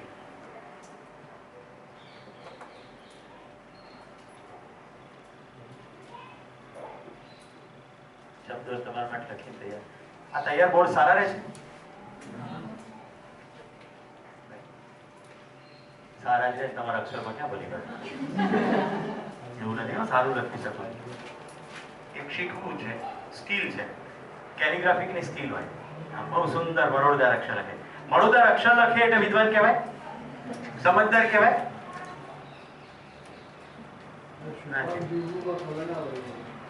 Purpose of life. શું કામ જીવે છે? તો કે મરી નથી ગયું એટલે જીવું છું. લક્ષ્યની સ્પષ્ટતા છે, ધ્યેયની સ્પષ્ટતા છે, ફ્યુચર વિશેની ક્લેરિટી છે, સમગ્રતાની ખબર છે.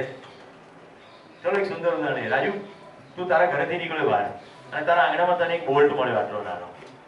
ઓકે, આ એટલો બોલ્ટ મળ્યો. તો બોલ્ટનું તું શું કરીશ? સાથે લઈ. તું કોઈ બહાર જતો હોય તો કામ લાગશે. ઓકે, તું મૈત્રી શું કરીશ? સાથે લઈ લઈશ. રાજુ લે એટલે મારે મત લેવો. તું જો ભાઈ હું કેટલાકને નામથી બોલાવું છું એનું માત્ર કારણ એટલું જ છે કે હું એમને નામથી ઓળખું છું. ઓકે, મારો તો સમગ્ર પ્રયત્ન મારી પોતાની જાતને જ જાણવાનો ચાલી રહ્યો. એટલે હું જેને નામ નથી જાણતો એને નામથી ન બોલાવી શકું. એ મારા વિદ્યાર્થીઓ છે એટલે. બાકી કોઈ સ્પેશિયલ ફેવર કોઈના માટે થઈ રહી નથી. એવું જરાય મનમાં માનીને ના ચાલતા કે ઘડીએ ઘડીએ આનું નામ કેમ લે છે, કારણ કે એનું નામ ખબર છે. હવે હું કોઈકને નામ લઈશ અને તમને નવી ઘંટડીઓ વગાડવા માટે મોહન ઉભો થાય. મોહન ઉભો થાય. હવે નામ મોહન નથી એટલે થોડીક વાર અચકચાય. મોહન બેસી જાય. એટલે આવું થાય લોચો. તું શું કરીશ? યશ શ્રીબડિયા. ત્યાં શું કામ જોવે છે? મેં તને યશ શ્રીબડિયા કીધું. તારું નામ થોડું યશ શ્રીબડિયા છે. યશ શ્રીબડિયા તો શરીરનું નામ છે. તું તો માનવ છે. અભિભલા અભિભવ. તું પ્રાંશુ છે મને ખબર છે ભાઈ, પણ તું પ્રાંશુ નથી. પ્રાંશુ તો આ શરીરને આપવામાં આવેલો એક ટેગ છે. ખાલી 100 રૂપિયાનું એફિડેવિટ કરો ને એટલે પ્રાંશુમાંથી 500 થઈ જાય અથવા 500 થઈ જાય. કેમ્પસમાં આવા શબ્દો જો મળે, ચાપકા જેવો છે. એટલે આ ચપ્પુની વાત છે, પદાર્થ અવસ્થાની વાત થઈ છે, માણસની વાત થઈ.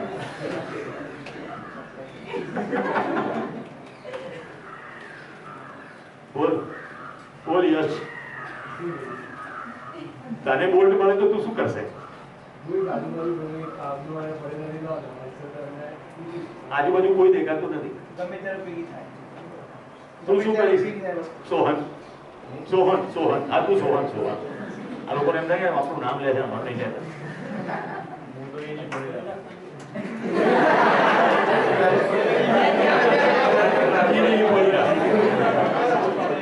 આ બહાર આવ્યો છે, એક વર્ષનો માંડવો. બોલ તો શું કરીશ?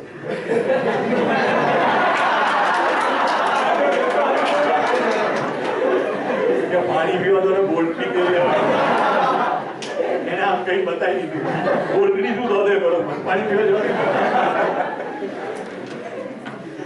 શું કરશો તમે બોલ્ટનું ગુંજન?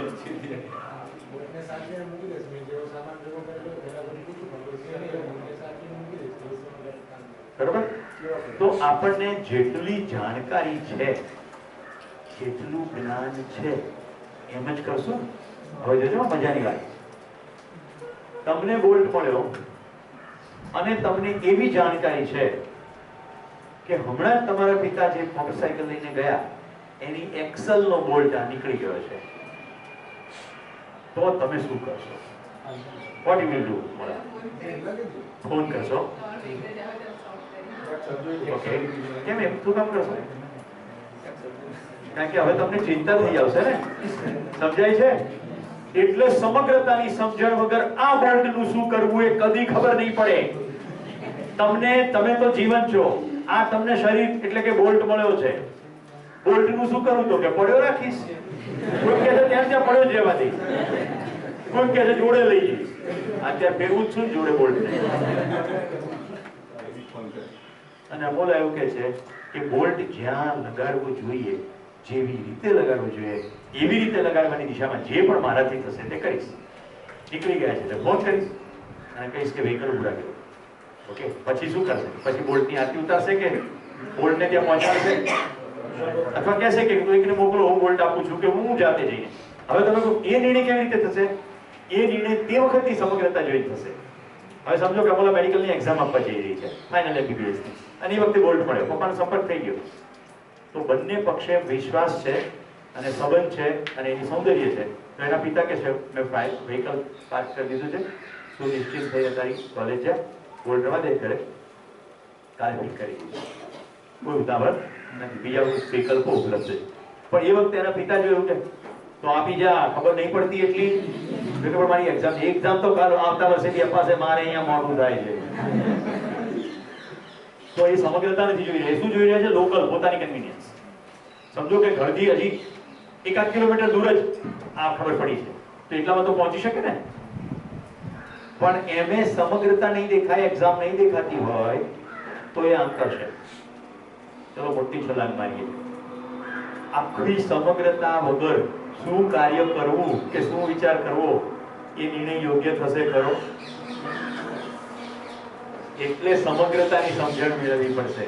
તો સ્વયંની સમજણ, પરિવારની સમજણ, સમાજની સમજણ, સમગ્ર અસ્તિત્વની સમજણ, જે કંઈ છે તે બધું સમજ્યા વગર આ જે કંઈ મળ્યું છે એનું શું કરવું એનો નિર્ણય થઈ શકશે નહીં.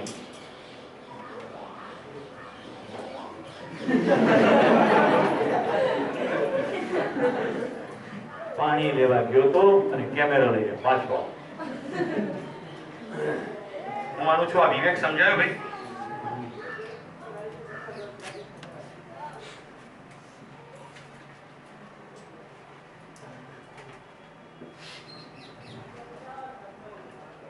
શું કામ જીવવું એ હેતુ. સમગ્રતાના હેતુને જાણ્યા વગર પોતાનો હેતુ નિશ્ચિત થઈ શકશે નહીં. આ આખું અસ્તિત્વ કઈ દિશામાં આગળ જઈ રહ્યું, સમગ્ર અસ્તિત્વમાં કઈ વ્યવસ્થા છે, જોઈશું આપણે સમગ્ર અસ્તિત્વ, કારણ કે માણસ તો સંતુલિત નથી, છતાં અસ્તિત્વનો તો ભાગ છે. તો સમગ્ર અસ્તિત્વ કઈ દિશામાં ધકી રહ્યું છે, શું થઈ રહ્યું છે. ફોર એક્ઝામ્પલ, તમારી સામેથી ટ્રેન જઈ રહી અને તમને ખબર છે કે આ ટ્રેન મુંબઈની દિશામાં જઈ રહી. આ પાટા ઉપરથી જતી તમામ ટ્રેનો મુંબઈની દિશામાં જ જાય છે. તો જે દિવસે તમને મુંબઈ જવાનો વિચાર આવશે ત્યારે તમે એ ટ્રેન કેચ કરશો. ક્લિયર? કારણ કે તમને લોકલ આખું દેખાય. પછી તમને એવી ખબર પડે કે મુંબઈ જતી બધી જ ટ્રેનો જેટલા પેસેન્જર મુંબઈથી ઉતરે છે બધાને જેલમાં ભેગા કરી દેવાના, જેલમાં પૂરી દે. તો તમારે જવું છે મુંબઈ, પણ તમારે જેલમાં જવું નથી. એટલે તમે શું કરશો? મુંબઈ આવતા પહેલા દાહોદ ઉતરી જશો. વાપી કે નવસારી જે લાગુ પડતું હોય, બોરીવલી કોઈ બી સ્ટેશન ઉતરી જશો, કારણ કે તમને ખબર સેન્ટ્રલ પહોંચ્યા પછી તો પકડી લે. તો આખું અસ્તિત્વ કઈ દિશામાં જઈ રહ્યું છે, મારે એમાં જવું કે કેમ, એની નિર્ણય પછી થશે. એક તો સમગ્રતાનો હું શું હિસ્સો છું એ ખબર પડવી જોઈએ, અને સમગ્રતા કઈ દિશામાં છે. ચલો, હું મારા ઘરમાં બેઠો છું, ઘરની નાનકડી, જેને સમગ્રતા ના કહેવાય પણ ટેમ્પરરી નેનો સમગ્રતા લઈએ. ઓકે, નેનો સમગ્રતા. હું ઘરમાં બેઠો છું, ઘર વાઇબ્રેટ થઈ ગયું, એટલે શું ખબર પડશે? ભૂકંપ આગળ. હવે મેં બહુ પ્રેમથી એની દિવાલો બનાવી, સારામાં સારો એશિયન ડિસ્ટેમ્પર ફલાણો લગાડ્યો, એની ઉપર બધા પેઇન્ટિંગ લગાડ્યા છે. તમે મને કહેજો, એ દિવાલ ઉપર મોનાલિસાનું પેરિસના ફ્રાન્સના મ્યુઝિયમમાંથી 1.5 કરોડ રૂપિયા આપીને ખરીદેલું પોસ્ટર લાગેલું છે, અને આ દિવાલ મારી સામે હલી રહી છે.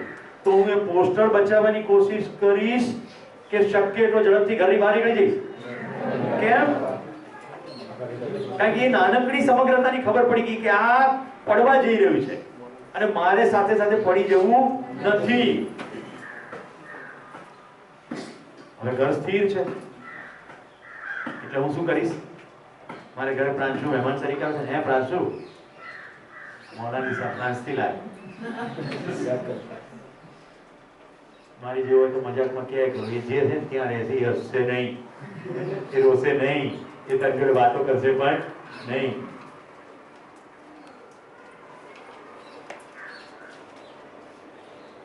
આપણે શું કરશું? જ્યારે ઘર સ્થિર લાગતું હશે, તમને મોટો જમ્પ આવવો જોઈએ. હવે હું જે સ્ટેટમેન્ટ કરું છું એમાં, જ્યારે ઘર સ્થિર લાગતું હશે ત્યારે જેને આપણે સ્થિર માનીએ છીએ તેને પકડી રાખવાની ચેષ્ટા કરીશું. જ્યારે સ્થિર લાગતું હશે, બધું બરાબર લાગતું હશે, બધું સિસ્ટમેટિક લાગતું હશે કે નહીં એ ખબર નથી. હા, ધ્યાન તો છે નહીં, જ્ઞાન તો થયું નથી. તો જ્યારે જે સ્થિર લાગતું હશે પકડી રાખવાની પાસે કોશિશ કરશે. પણ અસ્તિત્વમાં કશું સ્થિર નથી, બધું જ ગતિશીલ છે. Everything is in movement. બધું જ મૂવમેન્ટમાં. આ નોટ પણ સ્થિર નથી,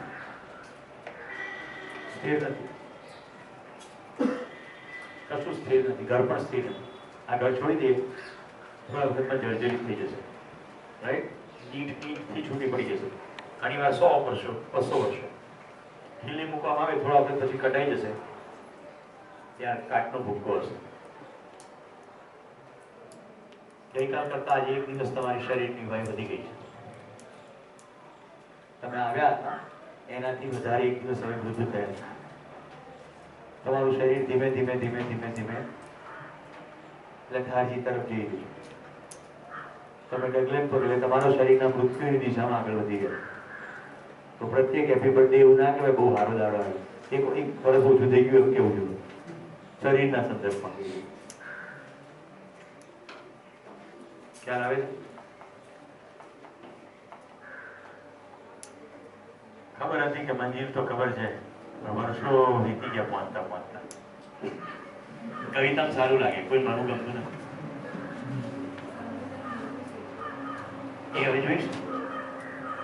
એ તો જીવન વિધાન વિષય વસ્તુ. એના માટે કોઈ હેતુ જણાવશે નહીં. તમારી અંદર એ તાકાત છે કે તમે સમગ્રતાનો હેતુ જાણી શકો. રાઈટ? અને એ આપણે જોઈશું.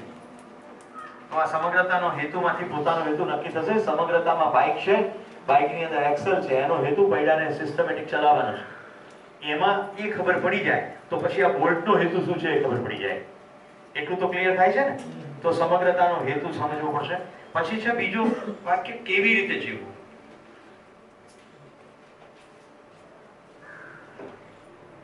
આ જે છે ને કેવી રીતે જીવવું એમાં લખ્યું છે વિજ્ઞાન. તો પદાર્થો સાથે કેવી રીતે જીવવું તો કે ફિઝિક્સના નિયમો પ્રમાણે. એક પદાર્થ બીજા પદાર્થમાં મિશ્ર થઈ જાય તો કઈ રીતે જીવવું? કેમિસ્ટ્રી. આ પદાર્થો શરીરની ઉપર કઈ રીતે ઇમ્પેક્ટ કરે છે?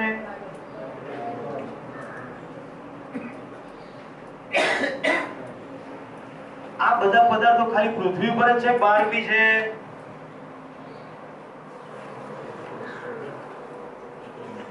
અહીંયા જે બધું થાય છે એવું ચંદ્ર ઉપર થતું હશે કે કેમ? ગુરુમાં કયું છે પદાર્થ? આ સૂરજની જ્વાળાઓ નીકળે છે તો કયા ગેસ કામ કરે છે? છે તો કેમિસ્ટ્રી એક્સટેન્ડેડ. એને આપણે એસ્ટ્રોનોમી કહીએ. આ જે દેખાય છે એની સિવાય નીચે ઘણી ખટપટ થાય છે. મારી સિવાય બીજા શરીરોની બાયોલોજી સમજવી જરૂરી છે. સ્પેલિંગ મિસ્ટેક માફ કરજો. આ બધા જ વિજ્ઞાનો જે છે એ કેવી રીતે જીવવું માટેના છે. આ પહેલા શીખવાના કે પહેલું શીખવાનું? પહેલા વિવેક આવે કે પહેલા વિજ્ઞાન આવે?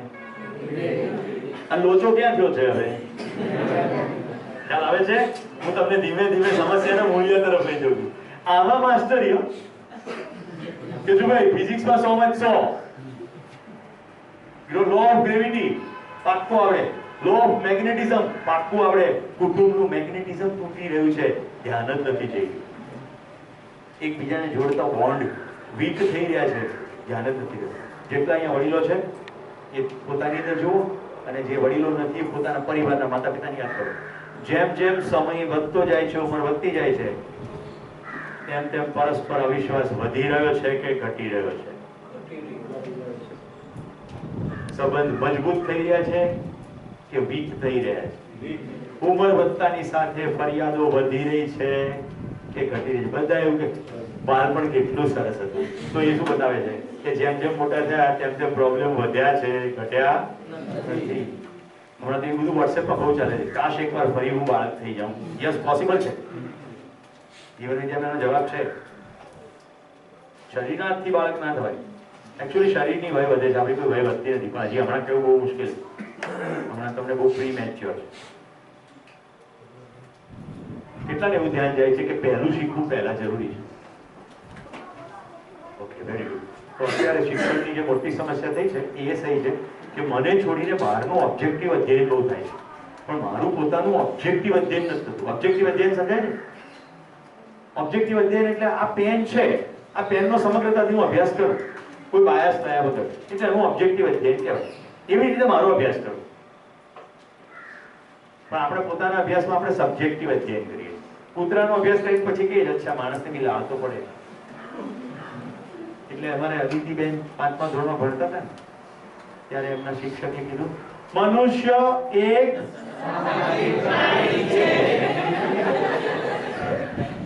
અહીંયા કોશિશ ચાલી રહી છે કે આપણે પ્રાણી નથી, પણ પહેલેથી જ શીખવાડી દીધું મનુષ્ય એક સામાજિક પ્રાણી છે. એટલે આ પ્રાણી જ્યારે કોલેજમાં પ્રવેશે છે એટલે પૂંછડી પટપટાવવાનું ચાલુ કરે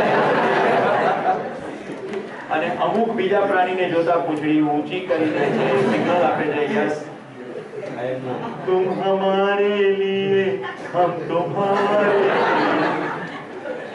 लिए सारा जमाना भले दुश्मन बने मैं तुम्हारे लिए तुम हमारे लिए. કેટલાક એવું એટલું આમ સમગ્રતાની ખબર પડી ગયો કે ત્યારે ભગવાન મારા માટે જ બનાવી. જ્યારે ભગવાન સ્પેશિયલ કોન્ટ્રાક્ટ લઈને બેઠો હવે આ પ્રાંશુને મોકલ્યો એટલે હવે માની બનાવો.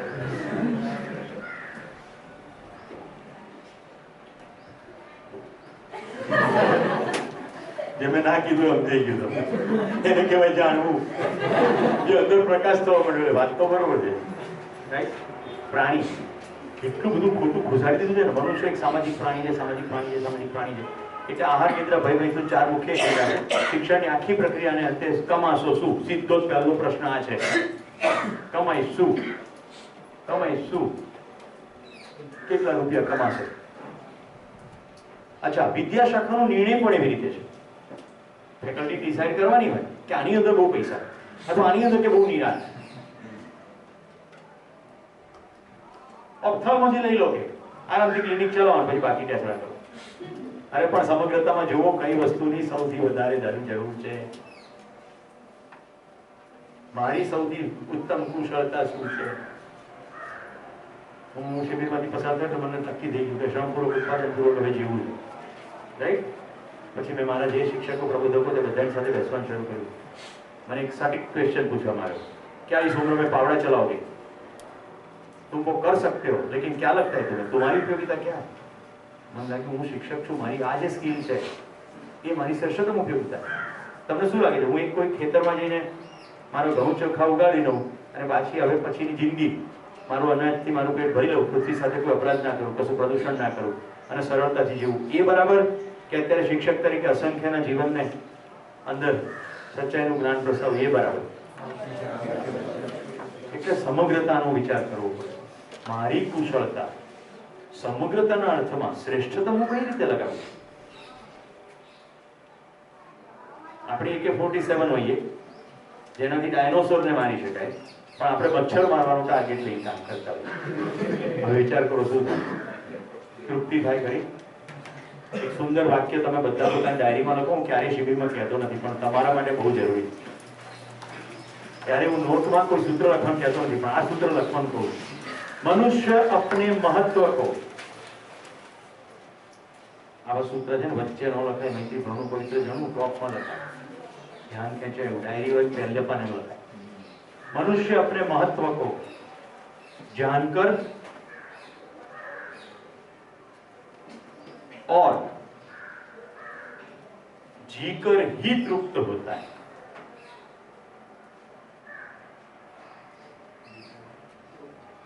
जानकर और जीकर ही तृप्त होता है. क्यों लगे से आम छे कि नहीं?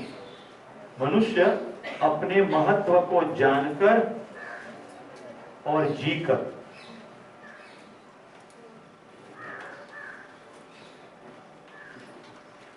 तृप्त होता है.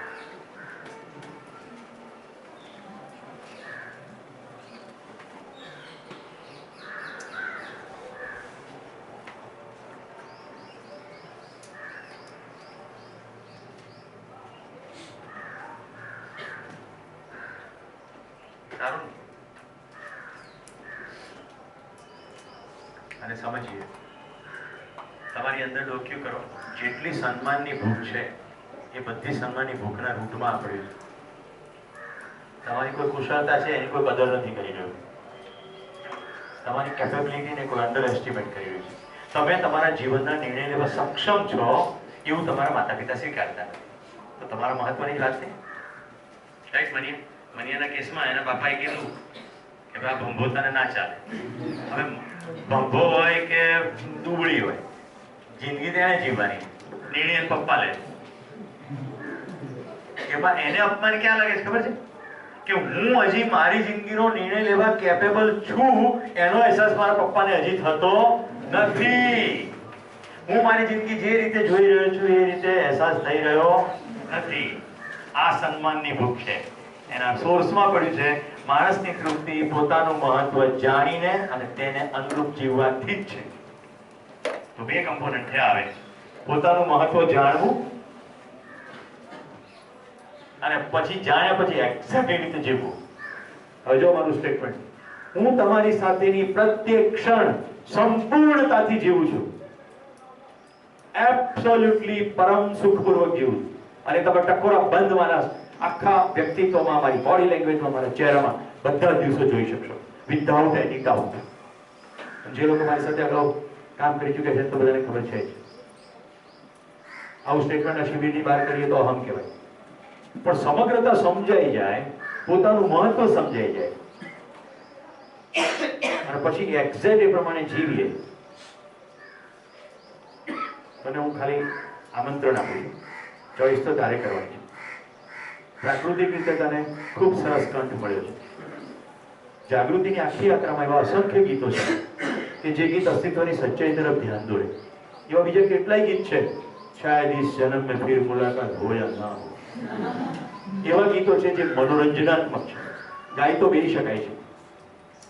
પણ જાગૃતિના રસ્તાના ગીતો ગાઈને તું અસંખ્યના જીવનમાં પ્રકાશ કરવાનું કામ કરીશ. એ તારી ક્ષમતા જોઈને મેં તને લગાતાર ગીતો મોકલ્યા. હવે આજે ઘટસ્ફોટ કરું. હું તને ખાલી શરીરથી નથી જોઈ રહ્યો, સંભાવનાની જેમ જોઈ રહ્યો. તો આ સંભાવના એવી છે, બધાને આવી પ્રાકૃતિક વસ્તુ મળતી નથી, ઇન્ક્લિનેશન નથી મળતું. રાજવી કોઈ ઓર્કેસ્ટ્રા વગર ગાયું સવારે, કેવું લાગ્યું તમને? રાઈટ, કોઈ મ્યુઝિકલ સપોર્ટ વગર. હું તો નીચેથી સાંભળતો હતો, એટલે મને થયું કે હવે સમય થઈ ગયો છે, એટલે મારે અંદર પ્રવેશવું જોઈએ, નહીં તો બહાર ઉભો રહે. પણ પેલું વાક્ય મને એમ લાગ્યું, શાયદ ઇસ જન્મ में मुलाकात हो ना हो, कि हवाना पोરમાં છાતીના પાટિયા બેહી જાય એવા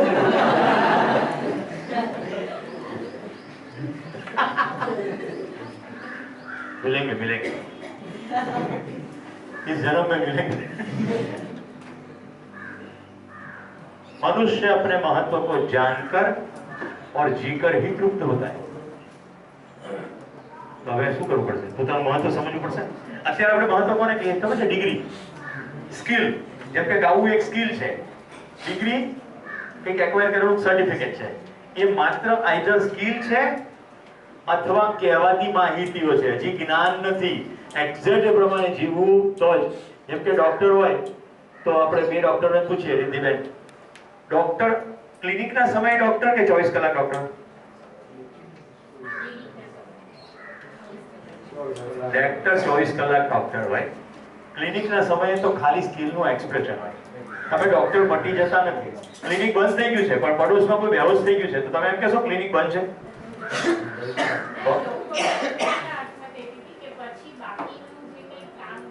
એ સ્કિલ છે, સ્કિલ સ્કિલ સ્કિલ. પણ તમારું ડોક્ટર તરીકેનું જ્ઞાન 24 અવર છે. ઓકે, એક્સપ્રેશન સ્કિલની અંદર આવે. એ તમારી પાસે ચોઈસ છે, ક્લિનિકના કેટલા ટાઈમ રાખવા. હવે તમને કહું, બે વ્યવસાય, શિક્ષણ અને સ્વાસ્થ્ય, આ બે એવા વ્યવસાયો છે જેને સમાજ જે રીતે જોઈએ રીતે કરી શકાય નહીં. શિક્ષણની આખી પ્રક્રિયા, સમજવાની આખી પ્રક્રિયા સ્વયંની અંદર ઉદ્ભવતી પ્રક્રિયા છે. ઓકે, પ્રત્યેક વ્યક્તિ નિરંતર ધારે તો શીખી શકે. તો જે શિક્ષકો છે એ પોતાના વિદ્યાર્થીઓને શિક્ષણની પ્રક્રિયામાં સહાયક થાય છે, એટલે પાર્ટ ટાઈમ કે ટેમ્પરરી કરી શકાય નહીં. એ જ રીતે સ્વાસ્થ્યની પ્રક્રિયા નિરંતર પ્રક્રિયા છે. નિરંતર છે. તમે સવારથી એવું હોય છે કે બપોર 2 થી 3 તમે અસ્વસ્થ હો, અને પછી એકદમ 3 વાગે સ્વાસ્થ્યની સ્વિચ પડી જાય, 3 થી 5 બદલે બદલે વળી 5 થી 5:30 અસ્વસ્થ થો, 4નો કપ જાય પછી સ્વસ્થ થો. હેલ્થ નિરંતર છે, સ્વાસ્થ્ય નિરંતર છે. એ જ રીતે હવે જે વ્યવસાયો જોઈશું જેમાં નિરંતરતા છે, એ બધા વ્યવસાયો છે જ નહીં. સુરક્ષા વ્યવસાય નથી. એટલે પોલીસ કર્મચારીઓ હું અત્યારે ડ્યુટી ઉપર નથી એવું કહીને છટકી શકે નહીં. છટકી જાય જેવા જુદી છે. સુરક્ષાનું કામ જેના હાથમાં છે એવું ના કહી શકે કે I am not on duty. They are always on duty. આમ તો પેપર ઉપર પણ કહેવામાં આવે છે you are always on duty. મારા એક મિત્ર છે જેનો મેં રેફરન્સ કર્યો, ડોક્ટર નવીન કાકા. અમે લોકો એમની પાસેથી ટ્રેકિંગ, માઉન્ટેનિંગ બધું શીખ્યા. તો અમે પ્રોગ્રામ કરીએ શનિ રવિ જવાનો, તો ઘણા કેસમાં ડોક્ટર સાહેબ ના આવે. તો હું કહું કાકા તમે કેમ નથી આવતા? મારા 2 બચ્ચા મરી જશે, હું આવીશ.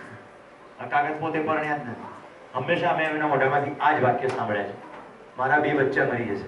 કોઈ નાના બાળકોની ટ્રીટમેન્ટ ચાલતી હોય, ફોલોઅપ માટે જોવું પડતું હોય, સિવિયર ડાયરિયા હોય કે, તો આજ આવે જ નહીં અને રહે જ. જ્યારે કે એમણે જ અમને બધી પ્રવૃત્તિ, એટલે એમને કેટલી ગમતી હોય, પોતાના પંગત ગમાણગમાંથી પર જઈને સામેવાળાના સ્વાસ્થ્યની જવાબદારી સ્વીકારી છે, તો પૂર્ણતયા સ્વીકારી. જીવન વિદ્યા એટલે સ્વયંમાં આત્મવિશ્વાસપૂર્વક જીવવાનું વિવેક અને વિજ્ઞાન. કારણ કે આગળ 2 પ્રશ્નો આપણે લીધા છે, 2 જ પ્રશ્નો છે, વિવેક અને વિજ્ઞાન. શું કામ જીવવું છે અને કેવી રીતે જીવવું છે, અને એનો જવાબ છે જીવન વિદ્યા. સ્વયંમાં આત્મવિશ્વાસપૂર્વક જીવવાનું વિવેક અને વિજ્ઞાન. મિત્રો, જ્યારે સ્વયંમાં વિશ્વાસ દ્રઢ થાય, એ વિશ્વાસ પોતાનામાં જેવો દ્રઢ થશે એટલે પોતાના માનવ બંધુઓમાં દ્રઢ થશે. સ્વયંમાં શરૂ થયેલો વિશ્વાસ જ્યારે સમગ્ર વિશ્વ પ્રત્યે દ્રઢ થાય, हमारा ध्यान से सामने समग्र विश्व के प्रति आश्वस्त होने का भाव, उसका नाम है प्रेम। समग्र विश्व के प्रति आश्वस्त होने का भाव, स्वयं में आश्वस्त, आत्मविश्वास, समग्र विश्व प्रति आश्वस्त, એમના પ્રેમ। એટલે બીજા માનવ બંધુઓને ધિકારી કેવી રીતે ના શકાય? કારણ કે તમે બધા ઉપર વિશ્વાસ, કયા પ્રકારનો? એની આચરણની અનિશ્ચિતતા છે, પણ આચરણની નિશ્ચિતતા સંભવ છે, આ વિશ્વાસ છે।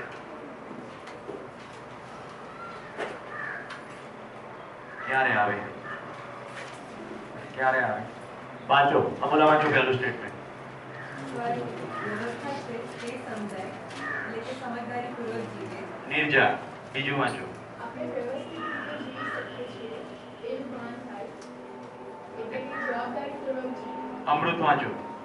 આપણે એક મોટી સમગ્ર વ્યવસ્થાનો ભાગ છીએ તે સમજાય એટલે ભાગીદારીપૂર્વક જીવી। તો ત્રણ શબ્દો અહીંયા દેખાય છે, સમજદારી, જવાબદારી, ભાગીદારી। અત્યાર સુધી એના અર્થો કેવા છે?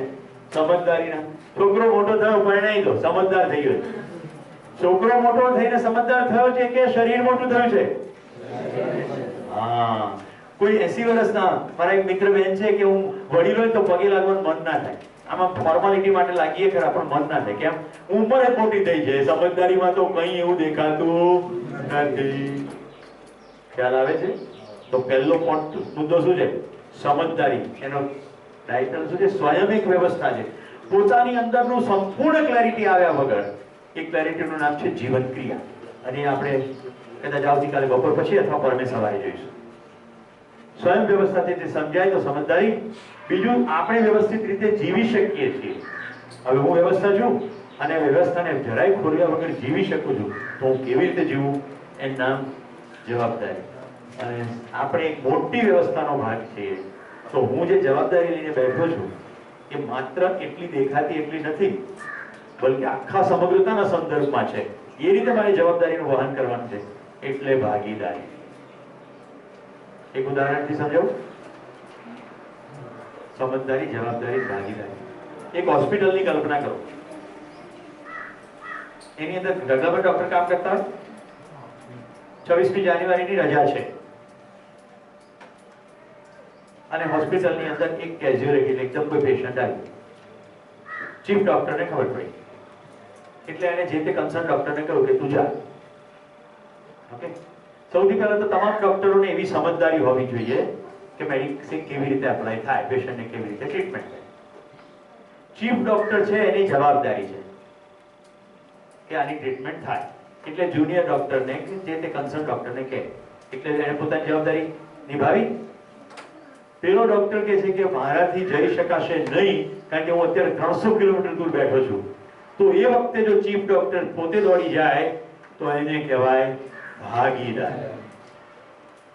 એની જવાબદારી તો છે જ, પણ હવે એ સમગ્રતા જોવે છે કે સમગ્ર હોસ્પિટલ, એની અંદર એક પેશન્ટ કોઈ રીતે ટ્રીટ થવો જોઈએ। આમિર ખાનની એક પિક્ચર આવી હતી, એમાં એક બેનની ડિલિવરી કરાવવાનો સમય થાય છે અને કોઈ રીતે મેડિકલ સપોર્ટ ઉપલબ્ધ નથી, તો વેક્યુમ પંપની મદદ લઈને ફોર્સ ડિલિવરી કરાવે છે। એ છે ભાગીદારી। પૂર્ણ સમજદારી તો ના કહેવાય, પણ એક ગ્રોસ ઉદાહરણ આપું છું। સમગ્રતામાં જોયા વગર ભાગીદારીની ખબર પડશે નહીં, સમગ્રતામાં જોયા વગર જવાબદારીની પણ ખબર પડશે નહીં। એટલે સમગ્રતામાં જોશો એટલે સમજદારી તો આવશે, પણ જવાબદારી ને ભાગીદારીનું ભાન આવશે। આનાથી નીચે કોઈ જવાબદારી રીતે વર્તી શકે નહીં। આપણે ઘરની ભાષા કેવી? જવાબદારી રીતે વર્ત, તું સૌ બે જવાબદાર છે। કેટલાને જવાબ ગણીએ? જે સવારથી સાંજ સુધી કરીએ એટલાને જ જવાબ ગણીએ, એનાથી બહાર કશું હોય એવું માનતા જ નથી। આજે ખબર છે તમને કયો દિવસ છે? આજે એક સ્પેશિયલ દિવસ છે, વિશ્વ મતદાન દિવસ। હવે મને તમે કહો, આપણે લોકશાહી દેશમાં જીવતા હોઈએ તો પ્રત્યેકે વોટ આપવો જોઈએ? યસ ઓર નો? એને સમજદારી કહેવાય, કારણ કે આપણે ચૂંટવાના છે પ્રતિનિધિ, તો બધાએ પોતાનો મત આપવો પડે, પ્રત્યેકે આપવો પડે। સમજદારી। 10 થી 5 મતદાનનો સમય છે, આપણે 7:30 સાંજે મતદાન મથકે પહોંચીએ તો આપણે બે જવાબદાર કહેવાય। સમજદાર તો છીએ, પણ મતદાનનો સમય તો પતી ગયો, તો મતદાનમાં પહોંચી જઈએ સમયસર, એને કહેવાય જવાબદારી। હવે આપણી બાજુમાં રાજવી બેન રહેતા હોય, ના ના તો કંટાળો આવે, એટલે આપણે કહીએ ના એવું નહીં કરવાનું, પ્રત્યેક મત મહત્વનો છે. અને રાજીવભાઈ કે એક મતથી શું ફેર પડે, કે ભાઈ બહુ ફેર પડે. એને ગમે તેમ કરીને કન્વિન્સ કરવાની ચેષ્ટા કરીએ અને સરવાળે એની પાસે મતદાન કરાવીએ, જ્યારે કે આપણે તો મતદાન કરી ચૂક્યા છીએ, તો એને શું કહેવાય? આવતીકાલે પ્રજાસત્તાક દિવસ છે. કાલે 7:30 વાગે ધ્વજવંદન આ સંસ્થામાં થશે. સંસ્થાના વડીલોની અપેક્ષા એવી છે કે મારા હાથે ધ્વજવંદન થાય. મારી અપેક્ષા એવી છે કે આપણે બધા ભેગા મળી ધ્વજવંદન કરીએ. એટલે દોરી ભલે હું ખેંચતો હોઉં, પણ આખો શિબિર, બધા શિબિરાર્થીઓ ધ્વજવંદન સમયે હાજર રહે એવી અપેક્ષા છે. બધાને અનુકૂળ છે? 7:30 મોર્નિંગ આપણો 8:30 ક્લાસ છે. ત્યાર પછી અહીંયા બાળકોના ફંક્શન છે, એમના નાના નીકળી રમતો કેવું છે, પણ મોટું 15 ઓગસ્ટનું જે મોટું વિગતવાર ફંક્શન હોય એવું ફંક્શન નથી. તો 7:30 માટે આપણે 7:20-25 ગ્રાઉન્ડની અંદર બધા એસેમ્બલ થઈ જઈએ. બીજી કઈ સૂચના હશે તો અનિલભાઈ પહોંચીને હું તમને બપોર પછી કહું છું. મિત્રો, અત્યારે 12:05 થઈ છે. કાલે ઘોષણા કરી તેમ આપણી પાસે 2.5 કલાકનો બ્રેક છે. એટલું 2.5 અવર ઇન્ટેન્શનલી બ્રેક લાંબો રાખવામાં આવે છે, જેથી કરીને તમે જે કરવાનું કહ્યું છે એ તમે કરો. પણ તમારામાંથી ઘણા અને ગંભીરતાથી લઈ રહ્યા નથી એવું મને લાગે છે. તો મહેરબાની કરીને 2.5 કલાકમાં શું કરવાનું છે કહી દો. તમારી સમસ્યાઓનું તમે બધું લખ્યું છે, એને અનુરૂપ આગળ વાત કરી કે વર્તમાનથી વિરોધ આ મોટા ઇસ્યુઝ છે, રાઈટ? અને હવે છેલ્લી સ્લાઇડ છે તમારી સમજદારી, જવાબદારી, ભાગીદારી. તો આ બ્રેકની અંદર સાથે બેસીને એ ચર્ચા કરો કે આપણે કઈ કઈ જવાબદારીઓ નિભાવવાની આવશે આપણી સ્કિલ જોતા.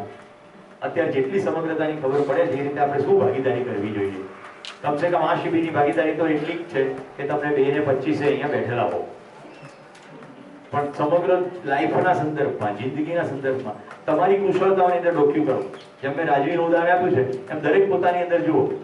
જેટલું પણ તમને નાગરિકતાની સમજણ પડે છે, દેશની ખબર પડે છે, એના સંદર્ભમાં જુઓ. આવતીકાલે પ્રજાસત્તાક દિવસ છે, આપણા હાથમાં સત્તા છે. આ રાષ્ટ્રને સરસ બનાવવા આપણે શું કરવું જોઈએ એની પર ચિંતન કરો, લખો અને પછી સાથે બેસીને ડિસ્કસ કરો. નંબર 2, જે જીવન વિદ્યાનું લક્ષ્ય છે, સમગ્ર પૃથ્વી પર સ્વર્ગ સ્થપાય. એવું નહીં કે 15 નંબરનું બારણું ખોલો તો ત્યાં મોહનથાળનો ઢગલો પડ્યો. સ્વર્ગ મેં તમને કલ્પના કરાવી દીધી છે ને.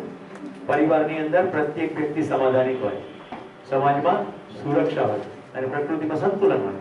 એવું થાય. Are you getting the question? પ્રશ્ન સમજાય છે? એવું થાય એના માટે મારી શું જવાબદારી અને ભાગીદારી છે? મિત્રો, સમજદારીનો કમ્પોનન્ટ હું ચલાવીશ 3 દિવસ, એ મારી પર છોડી દો.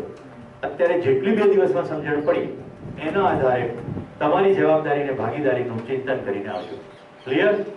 તો આવી રીતે બ્રેકને એન્જોય કરશું. પહેલા ભોજન માટે જઈશું જેથી રસોડું ફ્રી થઈ જાય.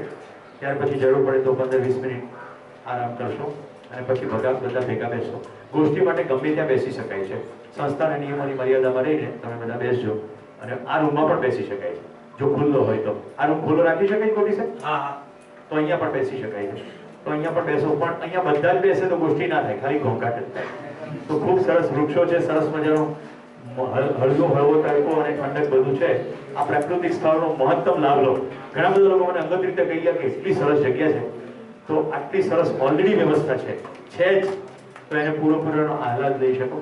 જે ધ્યાનની જગ્યાઓ છે ત્યાં ધ્યાનમાં કે શાંતિમાં બેસવાનું છે, ત્યાં ગોષ્ઠી નહીં કરીએ. જેમ કે મહર્ષિ અરવિંદની જ્યાં રેલિક્સ રાખવામાં આવે છે, સમાધિની જગ્યાઓ, ત્યાં મૌન કે શાંતમાં બેસવાનું છે, ત્યાં વાતો નહીં કરવી. પણ બીજી બધી જગ્યાએ બેસી શકો છો. 10 થી વધુ માત્રામાં બેસશો તો ગોષ્ઠી નહીં થાય. અને તમને જે રૂમ એલોટ કરવામાં આવ્યો છે એમાં પણ બેસી શકો. Your choice.